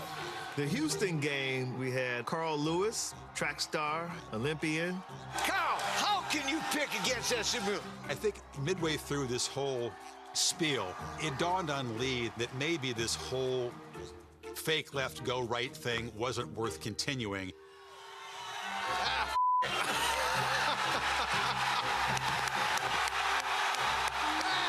We all looked at each other like, did he just say what he just said? I opened his headgear, and I'm like, what did you just do? I'm going with the Trojans! Cole Irish! Wow. Who's coming? The Dogs win! Hey now, that's for real. Go, refs. We got a live duck. Who's on the set? People wanted to be part of Lee Corso's headgear predictions. The guest picker slot became something really coveted, to the degree that massive stars wanted to do it. Not so fast, not so fast, not so fast. I believe Corso's going to run around that hat. There's a beheading going on in the Coliseum. Bill Murray took Corso to the ground like it was a WWE type of wrestling match. Katy Perry, she just embraced the moment. Give me that! She did not agree with his selection. She took his headgear off. Cheers! Lee Corso with the people was the perfect college football cocktail. It wasn't officially kickoff until we saw that sweet coach put something on his head and let us know that another week of the greatest sport is kicking off. The energy, the enthusiasm. That dog is ugly! The headgear moment is like a tradition of no other in terms of how people remember someone. Look at the size of this thing! It's a sense of humor. Anybody that sees me on television, I want them to remember me as a guy they made them smile.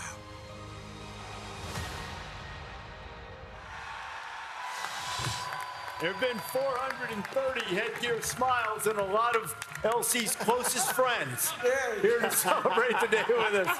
All these mascots, great to see them all. Will he pick Brutus for number 431? You want to stick around for that? Right around noon, LC makes his final headgear pick. You've never seen anything like it. And really, in all facets of the sport, the impact that he has had, both in the entertainment and others, it's just been remarkable. Oh, it's been amazing. And we ran the story on Coach Corso. It's something he did when he was an assistant coach at Maryland. And he went out and recruited the first black player to bring him to the conference. His name is Darryl Hill. And I watched that story, Coach, and it filled me up with so much pride, because here's a man who I'm working with who was a pioneer in so many different areas, but no one really knew that story. And because of you and your courage and what you stand for, and because of Darryl Hill and his courage, I am. And to watch you two interact yesterday, Darryl and his wife came to the luncheon, that was amazing and beautiful to see. But thank you and Darryl, because you guys are pioneers. Thank you. Yes, sir. Help change the ball game. That's right. You know? That's right. Change the world. I Yeah. mean, that is how I would kind of like to just take this moment. I think we all kind of see some similarities between me and Coach Corso. And that's because I've spent my entire life watching you. I've watched College Game Day every single Saturday. And although I'm from Pittsburgh, which is an NFL town, I love ball. And I think what's very evident whenever we watch you is you love ball. You love sports. You like making the world better. And you're not scared to say whatever the hell you want to say. I look at other people that I look up to in this business who have been trailblazers for people like me, people who have ADD and maybe not the best filter. Charles Barkley is another one. You're talking about icons, GOATs that changed everything. You listen to Charles Barkley talk about you, he says you're the godfather of this entire thing. I echo that same sentiment. I appreciate the hell out of you for existing, and thank you for everything you've done for the field of entertainment that has allowed me to be me as well. Because of you, I am. Thank you, Coach Corso. You're the man, and I appreciate the hell out of you. We're going to miss you very, very much, man. That's right. You know, your legacy is what you leave behind. And you leave behind so much for our game. As a coach, you were an innovator. And in this business, you created an entertainment level that was different than anything before you. My first game, I thought I was coming on this show as a coach, and I was going to talk about ball. Next thing I know, he's standing on a chair, you're dancing a jig as a Notre Dame leprechaun, and I'm saying, this is about entertainment, and you did that as well as anybody, and that's going to be a great part of your legacy and why all these people are here to remember you today. Yeah, that's incredible. You know, I think for a lot of people, they see that. You know, they see the headgear, they see the entertainment. I think the reason people are so emotional and care so much is because of what you did, and I've told you this behind the scenes. It's my first day, first time I met you in an audition, you treated me exactly the same as you treat me right now. And I think the coolest thing for people to understand is it's the people, whether you're the makeup artist or you're an AP or you're the producer, you touch everybody's lives. It's not like this crew, these people are quote unquote important. You treat everybody with that same love and respect. And I think that's why there's this outpouring of love back to you. And you and I have talked a lot about it. You said, it's kind of eerie. Yeah. It's kind of eerie. Like I'm dead. Like he's dead.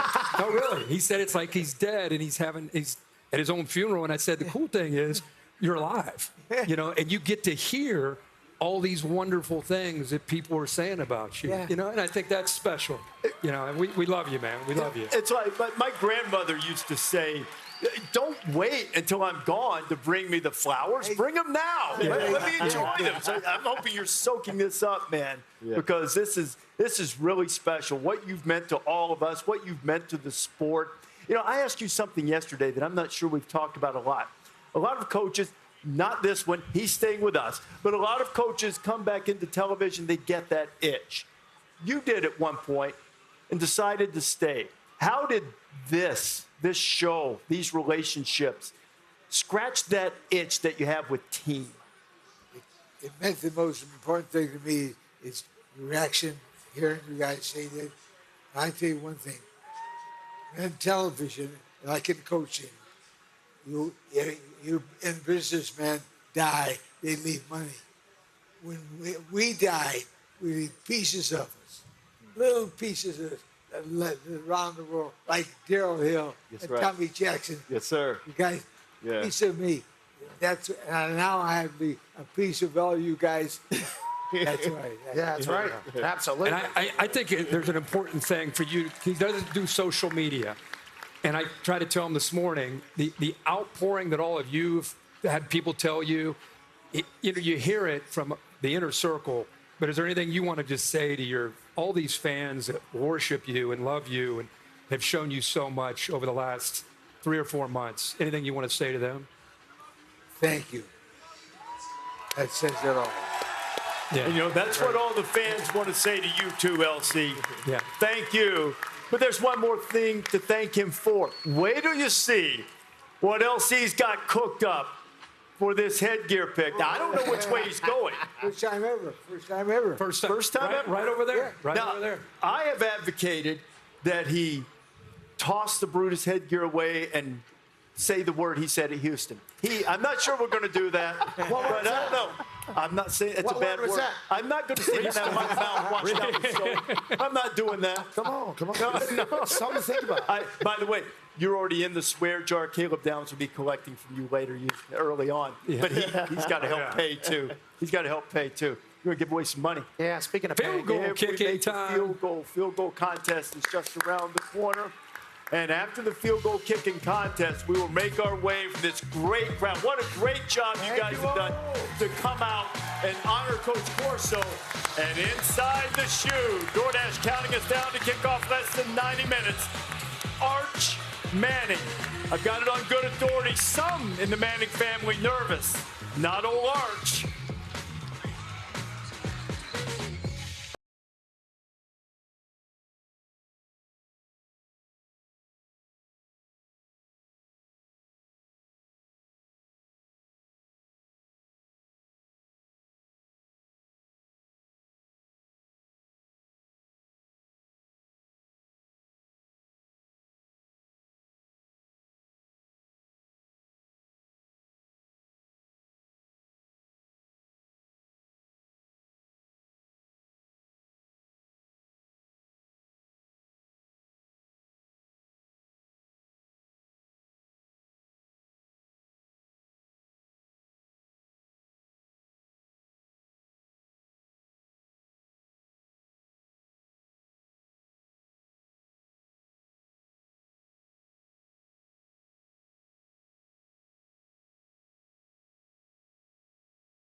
ESPN.com. We are just over an hour away from the start of this college football Saturday in Atlanta. Syracuse and Tennessee, both teams with new quarterbacks, new places, a whole lot of orange. Things will be safe. Nobody will hide in the seats. You'll be able to see that orange reverberating all over the place. And how about this one? Mississippi State at Southern Mississippi. Be careful of those Golden Eagles. New head coach Charles Huff, over from Marshall, brought a whole lot of his conference champions, Sun Belt champions, with him to Hattiesburg. And now, week in and week out, it is the moment that dreams are made of. Week 1 last year at Texas A&M. Week 6 at Cal. Splitting the uprights. Herbie high stepping. Quads lift, tell about it. Then Oregon. Oh, that was an absolute nuke that guy hit. Giving away money. I think Pat said we went up $1.7 million at Georgia. It was almost, we're hoping that those kids are still together. If they got together, a couple there, and now let's get started again. You look at the Geico fan cam, and Pat, who have you got down there trying to win money? Reese, thank you so much. Obviously, last year, this segment became a little bit of a rumor. $1.7 million out the door for good causes and a great college kids. That's awesome. Herb Street did the holding. Obviously, I did all the chatting, and the kids executed perfectly. Today, we got Logan Palo, right? Yes. Okay, are you a little bit nervous that Glenn Powell standing next to you? Look how handsome this guy is, Logan. Don't let him intimidate you, okay? No, not at all. Okay, you're a sophomore here at Ohio State. What is your major? Business finance. Okay, business finance. Good business finance, Glenn, for you to hit for $100,000. Have you ever kicked before? Yes. What do you mean you've kicked? Hold on, I was told you have never kicked before. I feel like I've been bamboozled a little bit here. You have kicked before? My brother's a kicker, so every once in a while I go kick with him for fun. Okay. Okay. We'll make it $250,000 for you, Logan, to start this season. Glenn, Chad Powers, handsome dude who loves the Texas Longhorns. Let's go! Anything to say here to Logan as he tries to win $250,000? After that hand gesture, breathe and close your eyes. Okay, he doesn't want you to win. I do. So do these people. Let's go. Logan, Herbstreit will be holding for you. Look, by the way, this is tough terrain. Tough. This is real Ohio here. Glenn, if you want to come over this way, we'll put a little extra pressure on him. You got Pete running around. You got the mascots staring you down. They don't want you to win. Glenn doesn't want you to win. Peter is taking a dump in the middle of the field goal kicking contest. Snip it in, Logan. That's Peter's manure. Now, through manure, great things grow. Will Peter's poop grow you $250,000? You only have one kick. I don't care how loud they chant for a re-kick. You only have one kick, Logan. Good luck, sir. 33 yards. Kicking is easy, everybody says. Let's find out. Ready? Glenn, what are your thoughts? I'm trying to give you. What are your thoughts? This is really tough. I think that poop was a bad omen. Yeah, Pete just pooped right in your face. I can't believe we don't have turf. Well, we're in Ohio. This is a football state. You got to be tough. Logan from Ohio, sophomore in business finance. Does he win $250,000? Oh!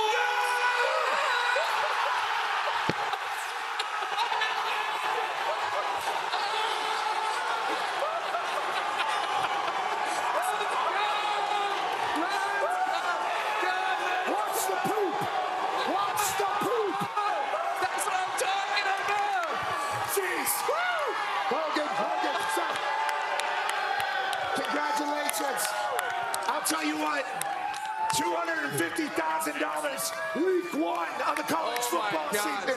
Thank you for showing up. I'm proud of you. How do you feel, buddy? I feel amazing right now. That was amazing. I don't want to be the bearer of bad news. You definitely stepped in Peter's poop during your celebration, but who cares? Buy yourself some new shoes from Glenn Powell, Coach Herbstreit, Stanford Steve. Back to you, Reese. What a start. That was great. What a start. Think about this. Ohio State walked through a whole lot of poop before they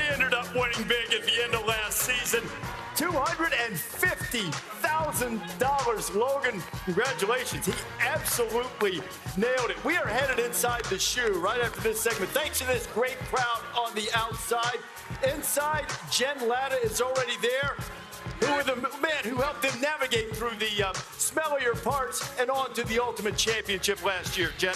Yeah, that's right, guys. Will Howard and I just got to watch that kicking contest. Will, what was your reaction? Oh, I was fired up, man. That's awesome. That is, I feel like most of those kicks you see, they go like 20 feet right or left. That dude drilled it, man. Of course it was the Buckeye. All right, so we are here inside the shoe. They're going to unveil that championship number. What is it like being back in here after the last 7 months of your life? It's surreal. You know, it's a blessing. And, you know, I remember talking to my strength coach right before the national championship. He said, if you win this game, like, your life will change forever. And without a doubt, it has in every way. You know, good and bad, it's awesome. And it's a blessing, and I try to remember that every single day. And you know, this will be my home forever now. And I'm just so thankful and glad that I got to do this here, and we got to finish it the right way. He said he's not used to being considered a legend yet, guys, but it feels kind of nice. All right, this team, a lot of people know about some of the top-tier talent. Who are some other players that we should be paying attention to for Ohio State this year? Yeah, I mean, obviously everyone's talking about Caleb and JJ. But, you know, I'm excited to watch Julian work today. I'm excited to watch our O-line play. You know, a lot of those guys like Austin Sareveld and Tegra Shabola and Carson Hinsman, they played a lot of football, but they haven't necessarily been, you know, the guy. So I'm excited to watch them, you know, take that step. Another guy I'm really excited to watch on offense is Max Clare, transfer from Purdue. He's a hell of a player, can run routes like a receiver, but he can block too. So I'm excited. There's a lot of guys. You know, the defense obviously is Sonny and all those guys. I'm excited to watch them. All right, so we have here the championship, the national championship quarterback of the Ohio State Buckeyes, Will Howard, here with us. Going to be a great day for you. And we have so much more coming up here on College Game Day. Stick around, but first, here's a quick word from Arby's. One glimpse of Arby's loaded Italian, and you'll wonder, how did they pile on so much meat? Easy. We just kept saying, amore. Arby's.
Saturday. The anticipation for this upcoming season is like a kid on Christmas Eve. Like, I'm just excited. I can't wait. 3 weeks left, 2 weeks left, 1 week left. It's something that you can't replicate. A lot of juice, a lot of cameras, a lot of Hollywood status for the Longhorns. Blood's boiling, ready for that first game. Everybody in the country is 0-0. Everyone's got a target on their back. No different than any other year. It's a feeling that the more you do it, that matter. You're still going to those butterflies. So, yep, here it is again. Pandemonium, as always. We're just chomping at the bit to get to it. Put the pads back on and really get rolling. It's going to be unbelievable. The best crowd I've ever witnessed in my life. I'm just so pumped to get ready to go and play out. That even really doesn't have anything to do with us. It's going to be jumping in there. That's when you know college football is back. Anticipation is running high. College Football Playoff National Championship Trophy, that's the ultimate prize. It is presented by Dr. Pepper. It will be awarded to the winner of the playoff, which starts in mid to late December. Of course, we're covering all of the games for you. What a scene it was in the 12-team playoff a year ago as Ohio State started its playoff on a frigid night against Tennessee inside the stadium. A whole lot of orange on display, but the Buckeyes took over the game, took over the playoff, and now they're celebrating today, but now ready to chase back-to-back titles. They won the first iteration of the 14 playoff and the first iteration of the 12-team playoff. But the number one team in the land is now Texas. It's just the second top three season opening clash since the AP poll debuted its preseason rankings back in 1950. And maybe outside of Tim Tebow, I don't know that anyone has had a more anticipated start to full-time starter in taking over than Arch Manning. He is indeed the new sheriff in town, and you see with Archie Manning, the grandfather, Peyton and Eli as uncles, and Wright Thompson on Arch now taking center stage in the Manning family business.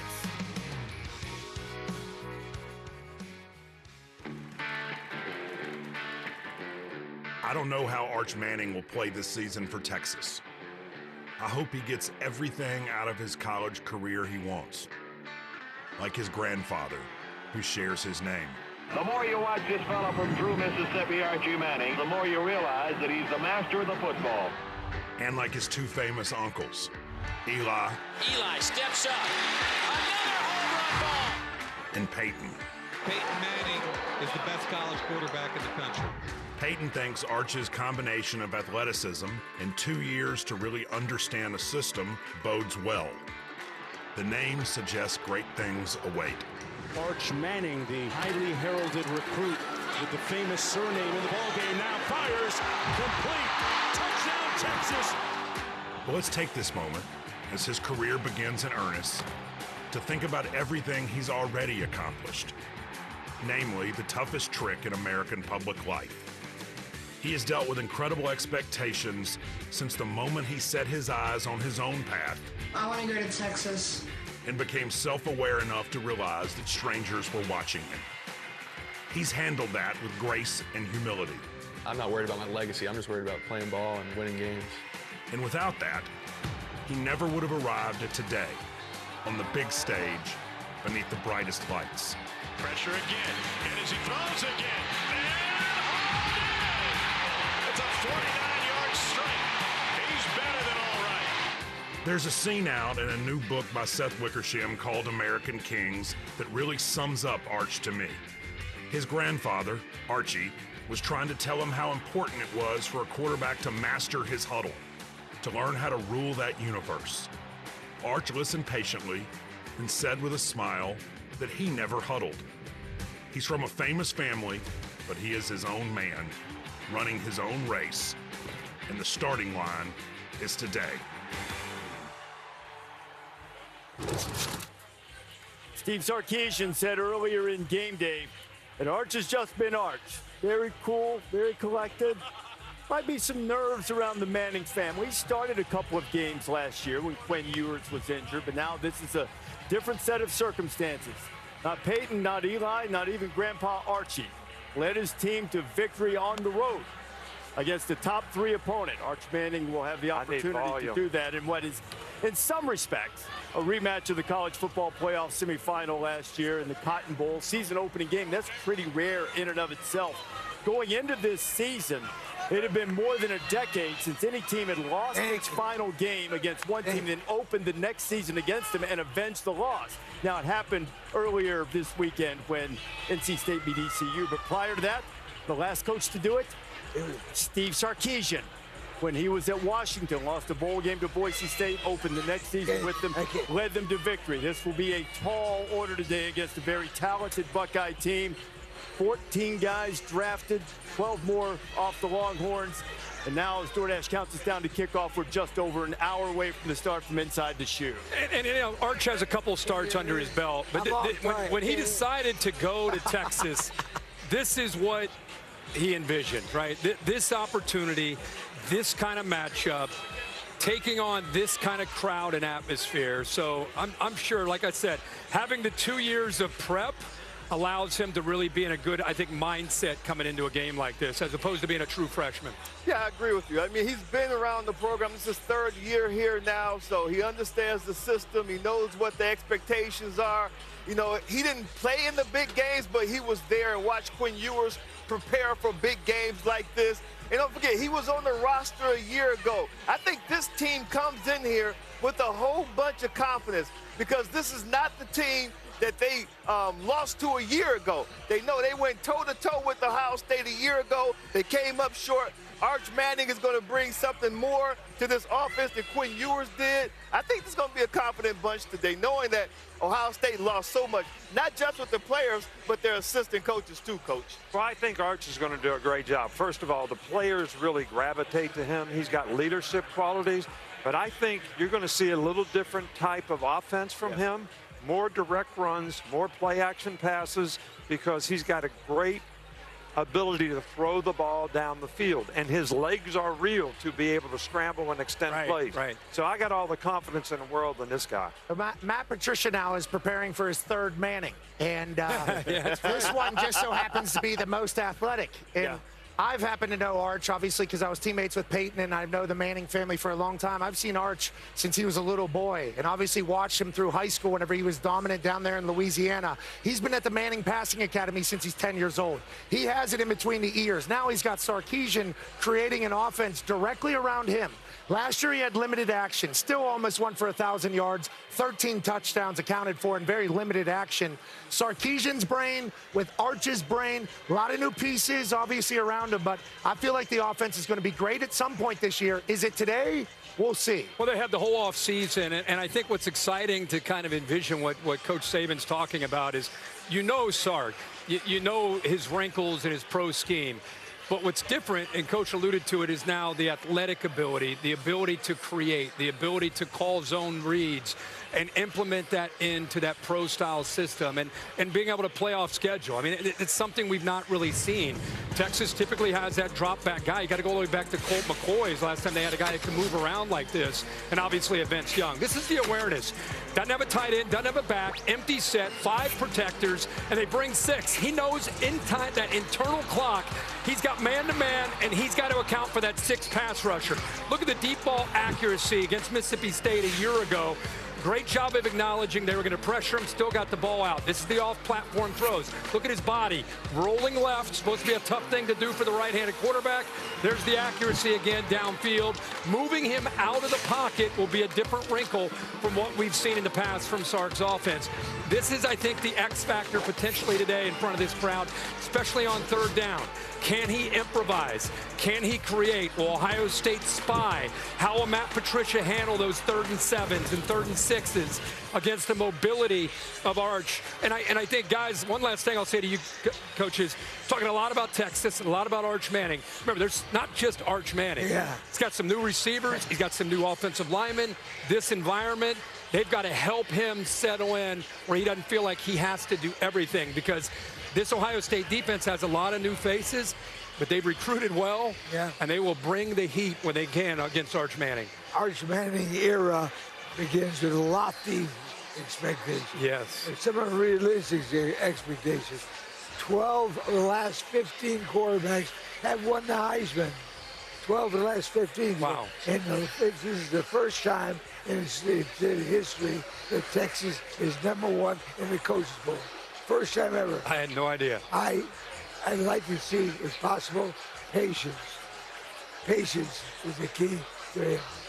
To your point, Lee, the number one factor here and all these things that we're talking about is how does Arch handle the rat poison? He's great. I mean, this guy's on the cover of magazines and hadn't played yet. Yeah. So most players don't have to deal with that. I think he'll do well with it. I think that's where being a Manning is a good news. DNA. Like, legit. And he's kind of talked it down this entire time. Has a Red Bull deal. He's in magazines, video games, you name it. But all you hear him say is just like, I've yet to prove anything. And that's a Manning. With a quarterback like Arch Manning, Sarkisian could go deep in his bag with his play calling now. Yeah. And Pat, keep an eye on C.J. Baxter today. Really going to count on him last year in the running game. Coming off an injury, see how much he's able to play. Pat, to your point, like he won't come on your show until he's done something on he passes. So people are going to hype him up, but it's not him hyping himself up the way most of these guys do. He's had grandpa his whole life saying, listen now. We're going to have so much patience. And a little patience. We'll talk more about Texas and Ohio State before we wrap up, culminating with LC's final pick. LC's alma mater. How about the newly renovated Doak Campbell Stadium? As you take a look in Tallahassee, just on the outside. There it is on the inside. They're hoping that they overhauled the roster and the coaching staff after disastrous 2-10 season. Ty Simpson gets his first career start for the Crimson Tide. Tommy Castellanos said, the new quarterback for the Noles, and I quote, Nick Saban's not there to save him anymore. He's giving speeches, though. May rain a little bit later on. That's big talk, right? But, you know, he actually doubled down on it, too. He didn't back off his words. He said that his coaching staff and his players, that they all believe in each other. They believe in him. And he thinks that they're going to go out there and shock the world. They think that Alabama does not have anything for them defensively because what he can do. Now, he's an electric player with the ball in his hands. He can spin it and he can run. Very dynamic runner. I think he gives defenses fits. But we're going to see if they can keep this game close. Alabama gets this. You shake your head. You don't believe it, huh? If they can keep this game close with Alabama, they may just have a shot. I'm not there to save them. Yeah. But I am here to save you all. Okay. Thank you, Coach. Thank you. No, I've been around the team a little bit this year at Alabama. I went to practice. I see a different culture in the team. There were so many changes last year, new coaches, players leaving, players coming. They didn't have anybody get in the portal. But I do think one thing, this has been a very difficult preparation. They have Florida State has 13 or 14 starters out of the portal. Plus, they have a new offensive coordinator. They have a new defensive coordinator. So for a first game, this is always a difficult preparation, but this is a really especially difficult one based on all the changes. Everybody chit-chatted about DJ Uiagalelei potentially being the reason why Florida State wasn't good last year, and certainly a part of it. Their offensive line was atrocious. He invested in 5 new offensive linemen in the transfer portal. How quickly Florida State's O-line can come together after coming out of the portal, big part of the story. And on the flip side, Alabama's offensive line, I mean, I know they're going to want to spin it with Grubb a little bit. In the trenches, Alabama has a huge head start, but maybe Florida State, out of the transfer portal, were able to build up in there. That was one of their biggest weaknesses last year. Alabama's 4 losses last year was the most in 18 years. And now, these Alabama fans think they have a capable and talented team, and they can go to the playoffs. There's a hell of a lot of pressure on them this year. The first year down there, second year up. No. Pressure is on the Alabama coaching staff and players to make it to the playoffs and make it big. If they don't, it's going to be a cold winter in that Tuscaloosa. They got him in the building still. Yeah. So did you make a pick? If we did so well for 18 years, why'd you pick against us? And by the way, I didn't hear a pick in there. Did you make a pick on this game? No, I'm going to pick it later. You don't want to give a pick right now? Super Dog. Super Dogs are coming. Ooh, wow. That says it all right there. Big Super Dog. This of all the games today, this is the one I'm most excited about because of what you talked about. Yeah. Thomas Castellanos came in for Boston College and just took his shot and said it's in the same Bama team. And I think, I don't know how you handle that when somebody, I don't know if you ignore that or you use that. I don't know what Kalen DeBoer decided to do, but coming off a 2-10 year, I don't know if, and I know what he's trying to do. You got to really applaud the effort. Maybe they go out there and they shock the world. Right, I mean, right. it's a different team. It's not last year's team.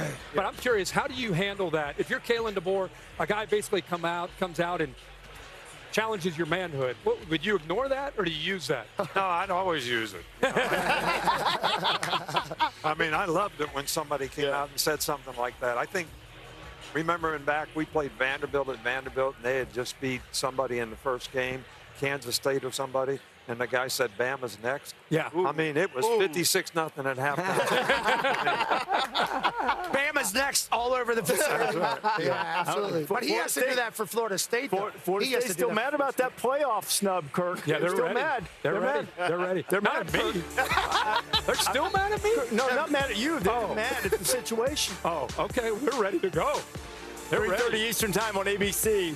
Alabama and Florida State. You see the Labor Day weekend of games. What a great setup it is.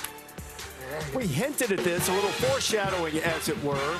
Jeez. Oh, look at this. Superdog standings. He pulled away late. Away late. I really didn't participate last year, but I get everybody else is like one of those. Oh, now we go. Congratulations. Look at this. Thank you. Good job, Margie. Good job. Nice belt. Nice Look belt. at that belt. Shout out to the WWE. Belts, hold your pants up. This is a title. You earned it. Congratulations. Good I got job. my ass kicked. It's a new year. But you won the year before, didn't You're you? right. We didn't have this. No, I'll tell you this. It's beautiful. Hey, Now you get the title. Home. All right. This year. Superdogs. whose name is on it? Whose name? Well, it's mine now. LC, who you got for a Superdog? Oh, Florida State gets 13.5 points. Watch out, boy. Thanks to transfer portal, and those have a new team and 2 new coordinators. So Florida State is my school, and this is my last Superdog pick. So Florida State upsets Alabama. Wow. Poor old Alabama. Let's see how they do today. All right. There's always a MAC team that bows up in the first week and wins a game. I'm going with Toledo, 10.5. You know, I'm usually a Stoopsy guy here, but I know. Maybe they're sleepwalking. I got Toledo. They can always score. I got the Rockets today, 10.5. Are you, Coach? I'm taking FAU. Okay. They're at Maryland. I think Maryland's struggling a little bit after last year. You know, I'm just taking the points, really. I don't know a lot about FAU, but... New coach, Zach Kilby, was the offensive coordinator. Hey, guys, I'm taking Arizona. They play Hawaii. I'm taking Hawaii to win the game, but listen, Arizona's favored by 60.5. Well, check this out. They're 5-10, Arizona is, against the spread versus Mountain West teams, and they're 0-2 against the spread versus Hawaii. Let's go, Hawaii. Let's be 2-0, baby. If it were at Hawaii, Big by the Ten. way, I would have taken that one. Big Ten heads down to New Orleans. Purple Cats on the road, an underdog, big conference versus a smaller conference. Interesting. Northwestern's going to be a better football team this year. I'll take the Purple Cats. Thamel breaking earlier, too. Retzlaff starting. I got a great stat, and I'm not the biggest, Syracuse fan, never have been, but plus 13.5 against Tennessee, moving on from Nico Iamaleava. I'm excited to see what Fran Brown's team will do this year. They're a tough group. 2 scores is crazy. They were 5-2 outright as underdogs last season. So let's go, boys. I like that. Game coming up at noon at The Rock in Hattiesburg. Southern Mississippi getting 13.5, Herbie. Charles Huff, 19 members of his conference champion from Marshall went with him. Surely Mississippi State will sleepwalk into Hattiesburg. It's Surely. the delivery. Surely it's they the will. confidence. Is that what it is? It's like He you're reading won. the Sunday morning paper. He won. When he says that. No, you know what it is? You know what it is, Herbie? You can be wrong, but never be in doubt. right. There you go. Often wrong, but never in doubt. Those are the Superdogs. Proceed at your own risk. Lee Corso's final headgear pick, number 431. We'll show you some of the greatest ones and then cap it off with a finale you cannot miss. Buckeyes! Ohio State #1! Not today, sweethearts! Oh, Texas!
Rated R. The page turns. A new season arrives. Number 1 Texas, number 3 Ohio State, and a special day it's going to be. The man of the hour, the great Lee Corso. Here's one more right here if you need one later today at noon. Not so fast. With gratitude in my heart and deep thanks to everyone who's been a part of the journey.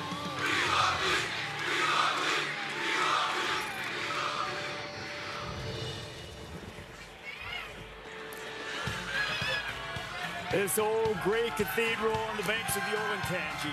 You couldn't ask for a more spectacular Saturday to open with a game like this.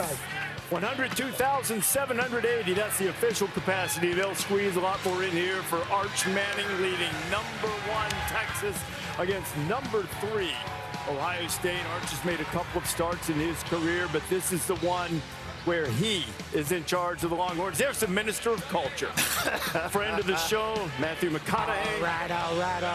You're going to be channeling the energy from the moon into this one. Under the moon tonight, Clemson calling for an orange out in their version of Death Valley. You know, Brian Kelly this summer a couple times called it Death Valley Jr. Did Clemson alert the authorities that Bayou Bengals safety A.J. Halsey needed to serve the first half in the penalty box for a fight when he was a Houston Cougar last year? Oh, there's a little bit of testiness. Senior or junior, Death Valley's going to have PhD levels of contempt against each other. It's only the 5th meeting between LSU and Clemson, but there's a lot of history with all of the parties involved. Dabo Swinney says he built his team into a power largely because of a Peach Bowl victory in 2012 over LSU and the famous BYOG game against Brian Kelly and Notre Dame. LSU, on the other hand, had its moment against Clemson. Joe Burrow led them to a national title against the Tigers. Now, the idea for both to get back to their past glory goes right through each other behind some experienced and explosive quarterbacks. I think any great offense is led by innovation, well coached, and the quarterback. Inside the 35, he's going to go! Cade Klubnik, touchdown Clemson! You know, obviously Cade is really, really good. He's smart, athletic, and has a really strong arm. And so he's somebody that I'm looking forward to watching this year. Garrett Nussmeier to the end zone! Touchdown! They got a quarterback who can make all the throws on the field. He's very savvy, very elite, and I think that makes any offense super explosive. They're similar to us. They've got very good quarterback play, and then they've got elite skill. You can tell just by putting on the tape that they love ball, they love the game, and that's going to be a fun challenge for us.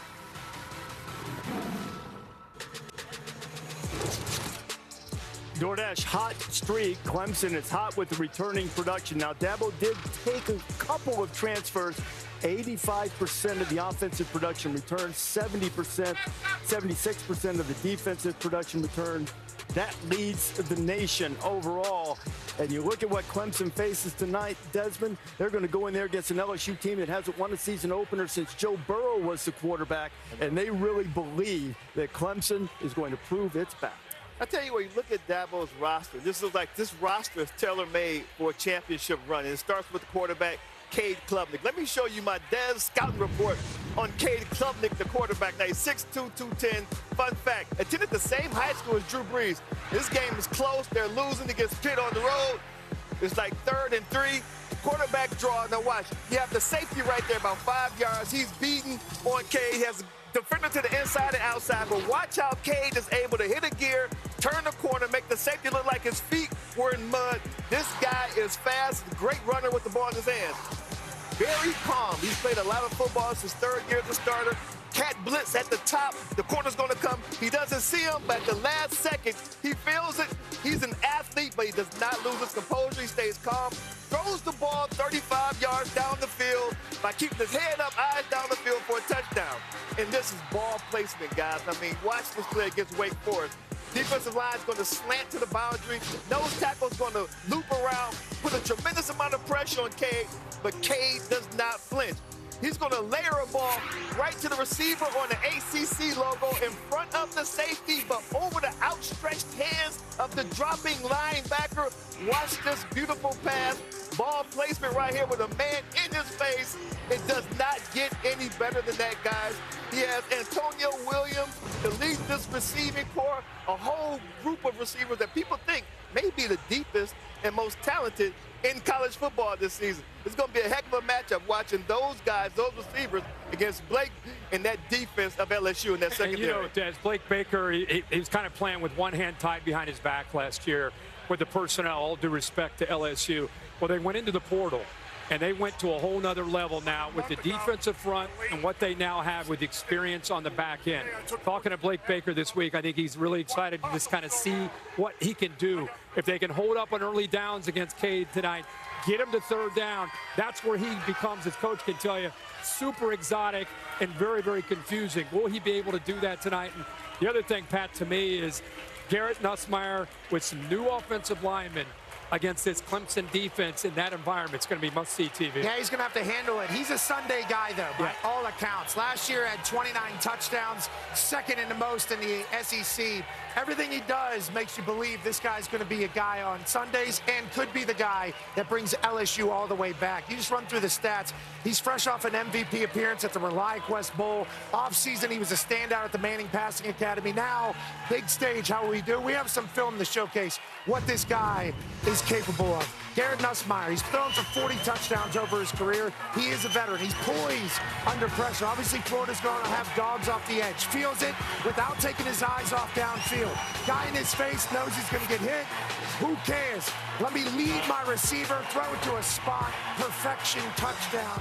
That's Nussmeier football. Now, let's talk about him processing. Does he understand the defense? Does he understand the offense? Yes. Gets for his first read, covered. Let's go to the second read. What's happening there? Well, safety covers. What's that mean? Wide ass open area in the middle. Let me throw my guy open. Garrett Nussmeier is not just reading the plays, he's playing the play. And Nussmeier can drop it in a bucket from all over the place. 47 yards on a rope, only where his guy can catch it. He's talented with his arm. He's talented with his legs. He's talented with his brain.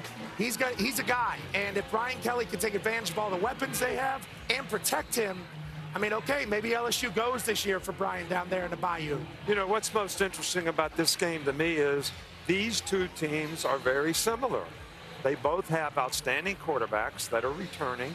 They both have outstanding skill players on the offensive side of the ball, and both of them are trying to make a significant improvement on defense.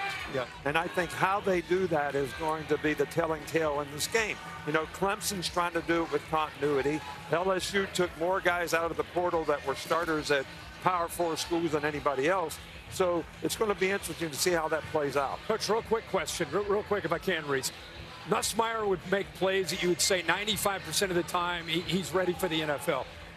A&M game. There are a couple games that you're just like he blew a fuse. That's what he's worked hard on. What do you do with a guy that has all the ability Pat just showed, but he has a couple plays that just you can't really describe what just happened with his decision making? You know, one of the things that I always tried to emphasize with our quarterbacks is eliminate the bad plays, the drive-stopping plays, taking snaps, turning the ball over. You all want to make plays, right? But really you kill your team when you make a bad play. So eliminate those bad plays.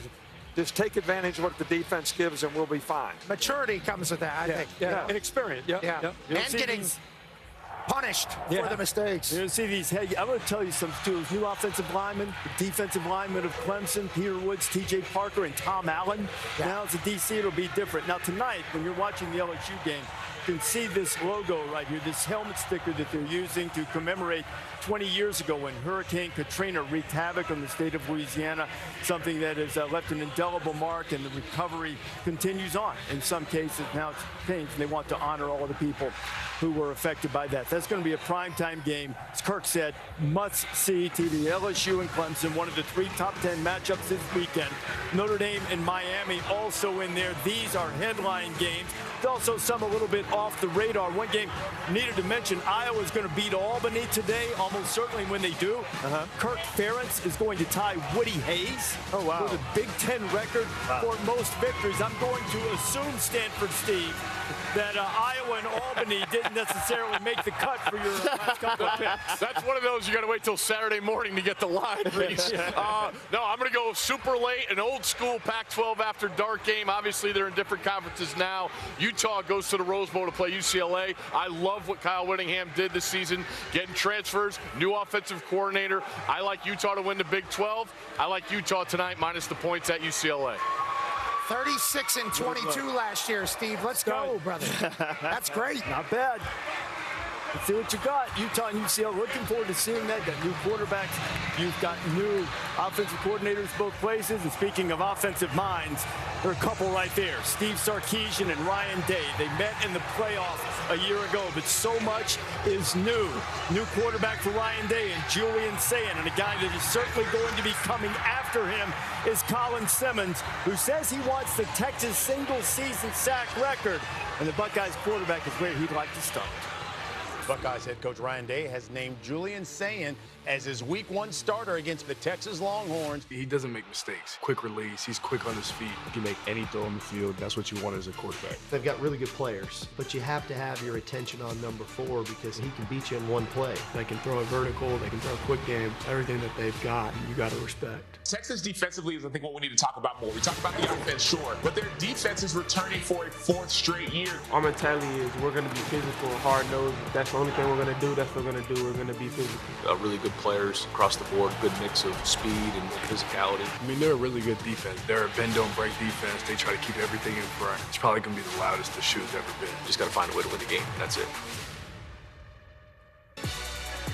Now let's take a look at today's Goodyear road test with a home-standing star. Jeremiah Smith set a Big Ten freshman record with 1,315 yards and 15 touchdowns. Now, he went off in the playoff with one notable exception.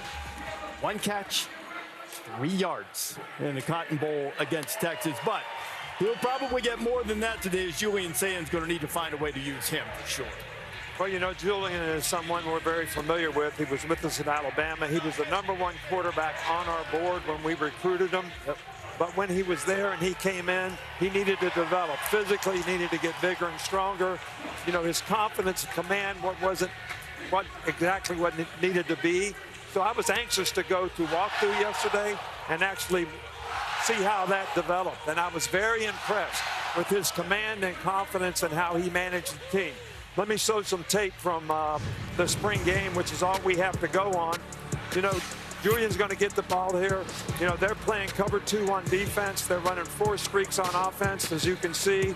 He's going to read it right away. Tight end down the middle is his first read. Throws an accurate strike to the guy. Here he shows that he can throw the ball in tight windows. They're playing 5 under man, which is close coverage with 2 deep safeties. You're going to see him hit this dig right here, throwing the ball into a close window. That kind of accuracy is really imperative to being an outstanding quarterback. And then right here, you know, he's going to show 1, 2, 3, catch, throw, read the defense, accurate, deliver the ball quickly, which I think will be important. Now, I also think that Ohio State is probably going to try to run the ball, right, which take a little off of Julian, but I also think they're going to be running the ball against the strength of Texas's deep team, which is their front 7 on defense. Yeah, 2 guys that could have went to the NFL come back for Texas's defense. I'm excited to watch Herbie's tape on that. Julian Sayin, he's put on 20 pounds is what everybody has said. He's gotten a little bit bigger. He can spin that thing. It comes out of his hand really pretty. And you're talking about a lot of weapons. Obviously, you talk about Jeremiah Smith, the best offensive player in all of football. Parnell Tate's still there. They transfer in C.J. Donaldson from West Virginia. He's an absolute stud. So Julian Sayin is set up well if they can protect him and give him some passing lanes. I think he'll be able to do that. I think he'll be able to have some success. But this Texas defense has been the strength of their team over the last couple of years. No doubt about it. Speaking of going to practice Thursday, I told you guys when I went to Ohio State's practice, I saw Jeremiah Smith. Hadn't seen him since last year's national championship. If it's possible to look better, somehow he did. He got into the weight room with Mick, and he's at a different level. So you guys touched on that first matchup last year in the semifinal. What did Pete Kwiatkowski, the defensive coordinator from Texas, specifically do when he had a chance to go up against Ohio State. Clearly, after the Oregon game, they were determined to say, we might lose, but number 4 can't beat us. And they came up with a plan of getting coverage over top and underneath. It wasn't overly sophisticated. They were just smart with how they took away the deep ball, no matter where he was, and then they would get a safety, come down, and then he would sink to try to take anything away that was potentially an outcut or anything across the middle. Of course, Will Howard would have to look elsewhere. And Ohio State has weapons, and if they choose to go this route again, they can do it. Notice he's into the boundary. Every video I'm showing you, number 4 into the boundary is an ex-receiver. There's something to that, in my opinion, I'll talk about in a second. Again, they're able to drop, get a guy over the top. Here you drop a defensive end, their best pass rusher. Make the tight end underneath. They'll put that up all day instead of number 4 going downfield. Here he is once again into the boundary. You see him, they're giving him that huge cushion. Taft, the safety, came down, and much like he did on the first play, sinks underneath to try to take that away. Will Howard, nowhere to go with the ball, ends up getting sacked.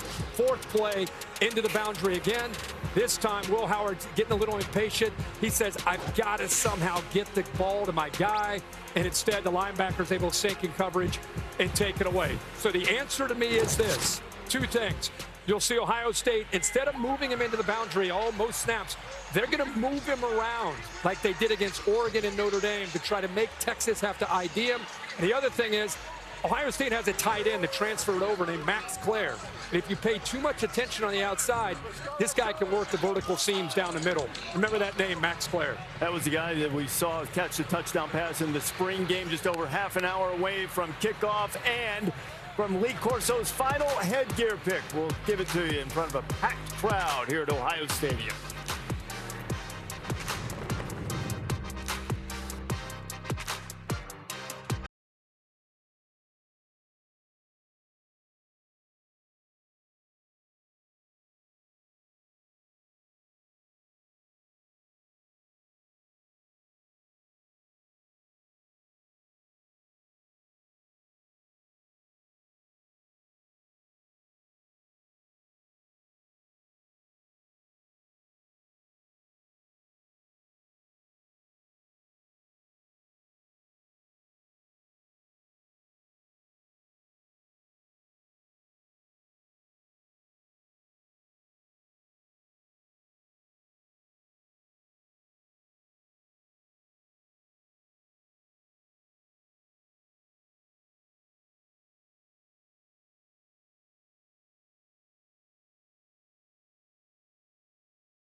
College Game Day is built by the Home Depot.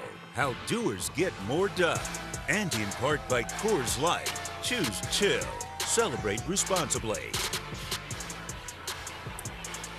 There is no better way to watch sports than the all-new ESPN app. All of ESPN, all in one place. Live games, live stats. You can track fantasy teams. You can personalize it with your favorite leagues.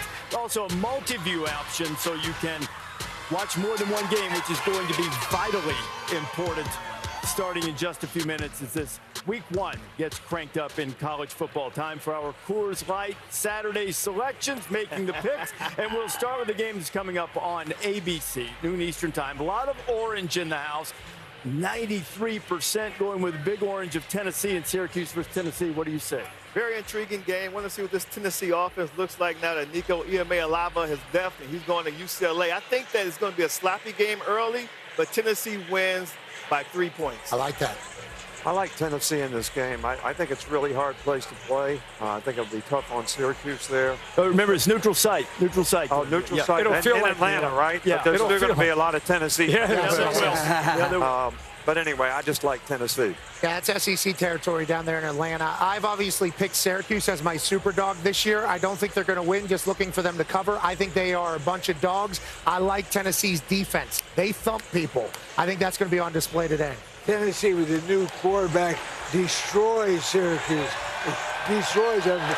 Big game. Cover. I think this is exciting because you get to see Joey Aguilar. It's a guy the coach talked about earlier, went from App State to UCLA to Tennessee without playing a game.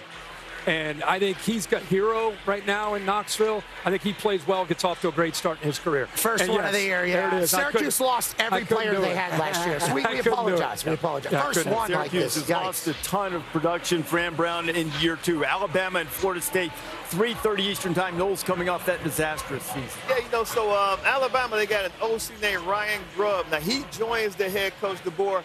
I tell you what, you talk about this kid here, Jeremiah Smith, people saying he's the best receiver in college football. Ryan Williams of Alabama, that kid is different. Alabama over Florida State. Yeah, I'll take Bama here, too. I think Bama's got a lot to prove. Very disappointing season last year. Players are really fired up. Culture has been good. I like Alabama. You were giving a speech to him just like a week and a half ago in the team meeting. Were you back in there about to blow the whistle? Were you thinking about getting back in the locker room or no? I got fired up. That's a weapon for Kalen DeBoer, and I'm happy he's utilizing that. On that note, he's got his weapon back, Ryan Grubb, offensive coordinator. Whenever they were in Washington together, obviously they go on a magical run. I think Alabama wins in the trenches in a big way. Florida State is my school. How hell I would pick against them. Florida State upsets Alabama. Yeah. I think this is Florida State's opportunity to put, after last year's 2-10 season, opportunity to get a great opponent to prove to people that they're back to being the team that they expect to be. I think they play their hearts out. I just think Ryan Williams, the talent that they have, Ryan Grubb coming back, I think Bama wins it. Ryan Williams was, what, 17 years old last year? Yeah, he's 18 now. He's made it all the way to 18. Special. Another SEC ACC matchup, Virginia Tech and South Carolina on Sunday afternoon. Tell you what, I really like the way Coach Shane Beamer just coaches his team. I think he gets the most out of each player. And they have a quarterback, Lenora Sellers, who I think is a superstar in waiting. I think he's going to have a big season. I'm going with the Gamecocks. I don't think there's any question about South Carolina on this one. They've got some rebuilding to do on defense, but I do think Lenora Sellers is going to be a difference for them all year long. As the graphic states, let me ride with the Lenora Sellers. I like him a lot, and I like the Coach Beamer. Last year, they had a little bit of an argument to make the playoffs. They went and played in a bowl game. Everybody played. They didn't complain. They're out to prove some stuff wrong. I like South Carolina. Yeah, South Carolina has a superstar, as we said, quarterback Sellers. He's going to be a top leading candidate next year for Heisman. Yeah, I agree. Exactly. South Carolina, big. Don't underestimate the emotions of Shane Beamer going up against his dad's school, his school as well. Even though it's in Atlanta, I can only imagine what's going to be going through really the entire Beamer family. I think that South Carolina will play very inspired. Brent Pryde's trying to get this program going. I think it's a tough start for them against the Gamecocks. You know, Frank Beamer never beat South Carolina. Also on Sunday, another top 10 matchup, Notre Dame and Miami. I've been to a couple of the Canes practices, and I've watched Carson Beck. He looks fine. He has some really good receivers this year, too. I'm going with Miami in a close one over Notre Dame. Yeah, well, I like Notre Dame on this one. I just think that their roster is, has enough depth. I know they have a new quarterback, but he's a very talented guy, C.J. Carr. And I just think Notre Dame's going to be one of the top 4 teams in the country this year. C.J. Carr, the legendary Lloyd Carr's grandson, they've been talking about him being Notre Dame's quarterback for a long time. He's supposed to be a stud. I'm excited to watch him. I think they're running the ball, though. I think their run game with Jeremiah Love all night down there in Miami is what gets them to dub. Shout out to Shane Gillis, who was a little bit worried about this. Miami upsets the Irish. Orange out. The Sabres will be all in the color. You never bet against the Irish. I don't ever bet against the Irish except today. Miami upsets. Man, I called this game a few years ago. Notre Dame went down to Miami, and it was ugly. Notre Dame got embarrassed. This time around, I think they lose Al Golden. They hire Chris Ash. To me, is a great hire as a defensive coordinator, and I'm all in on C.J. Carr. I think Notre Dame, tough game. I think the Irish get it done.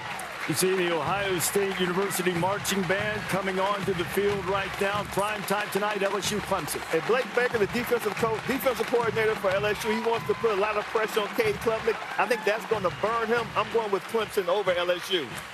I like Clemson in this game as well. I just think Clemson's got a lot of continuity on their team, and I think this is going to be a year for them. I think it's been a couple years in the making for Cade Klubnik and Datboa Sweeney. I think this is the year for Clemson. I think the sports books agree. I think the polls agree. I like Clemson to get a big win. I don't agree. My pick to win the national championship was LSU. LSU. Tigers upset the Tigers. Nice. No pick for me. No call for Kirk. He's calling the game. This game we're about to see, Texas-Ohio State. There's a woman named Becky that works with Bo Jackson, does Bo Bikes Bama. I was a part of it a couple of months ago, and she told me that Texas will beat Ohio State, so I'm going Longhorns. Hook 'em. I'm taking Texas in this game, too. I think Sark will do a good job. I think Arch Mannin's got enough experience to win on the road. It's a similar situation that they were in last year playing the national champions of Michigan on the road. Exactly. Same kind of deal. Yep. I've known Arch since he was 10. I've been banging the drum for Arch Manning loudly that he's the one. He is Neo. He's going to win the Heisman. Okay. He's going to be the #1 overall pick. He's going to be a national champion. Yeah. I agree. This was going to be an easy pick for me today. And then that kid made that kick. Feels like the gods are talking.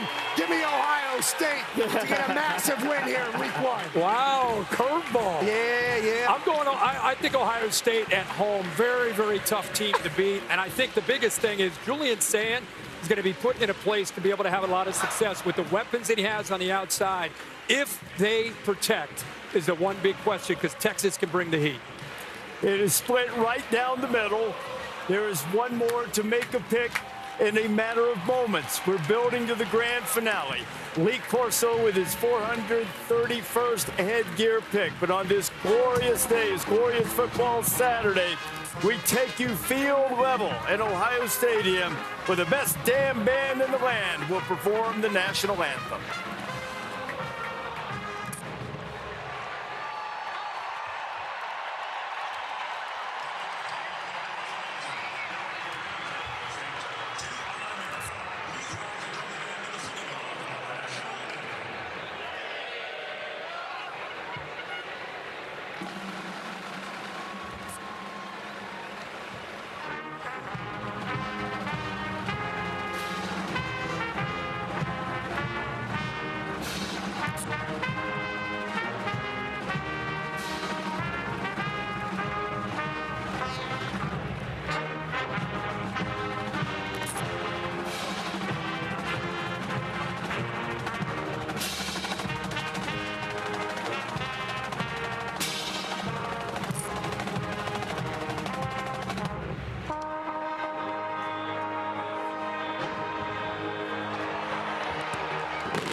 Inside Ohio Stadium, Ohio State and Texas just about started.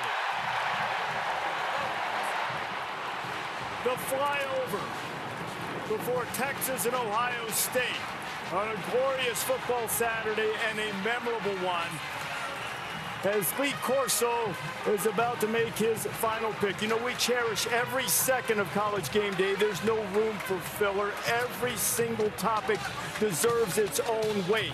But in many ways, for nearly 30 years, every bit of Game Day has built to the ultimate crescendo. The one thing that can unite fan bases no matter which side of a rivalry they're on. Lee Corso's headgear pick. What a ride it has been for the college football icon.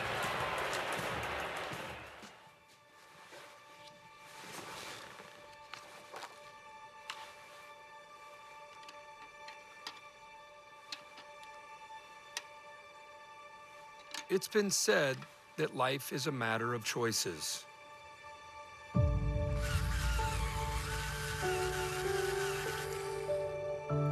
Some are small.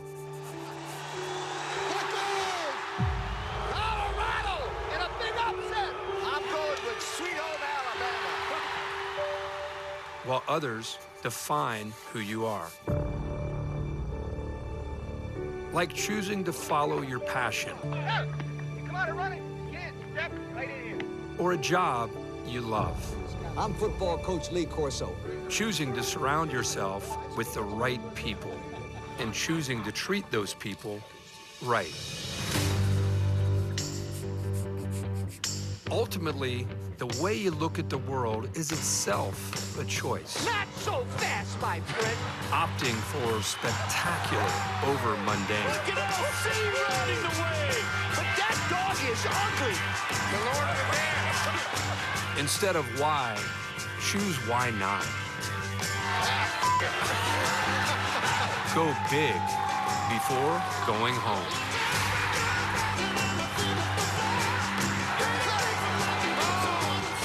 For 29 years, every game day, one choice has risen above the rest. Out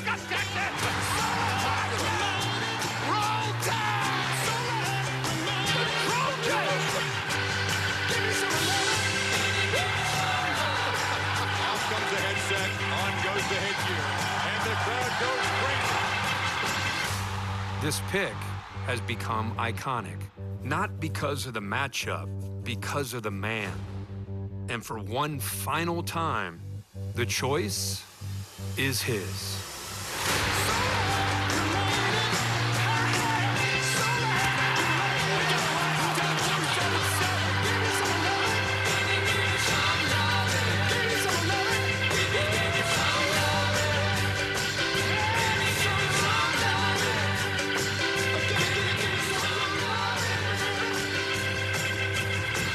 Out on the field, Ohio Stadium, the final pick of Lee Corso's glorious career. It is fitting that this is the place it ends, because this is where it all started.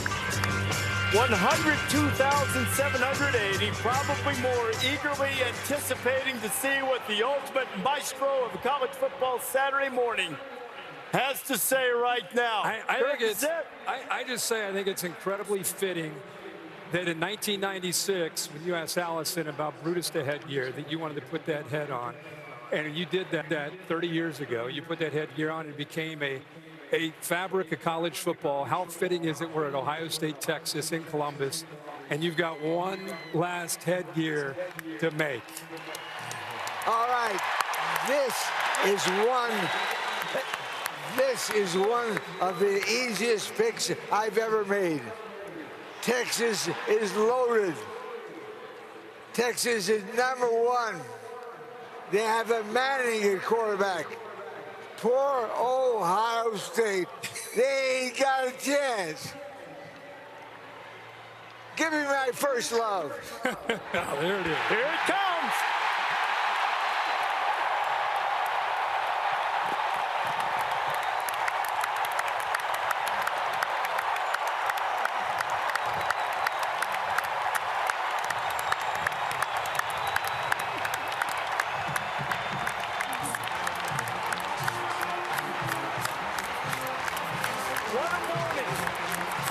What a career.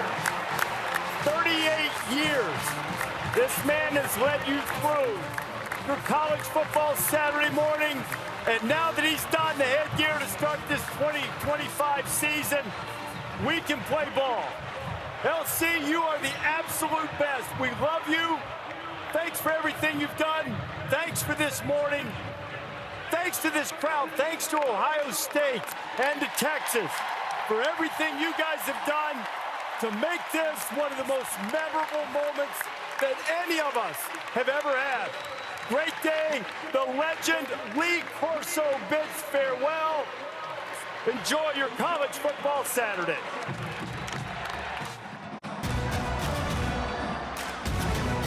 Reese, we thank you very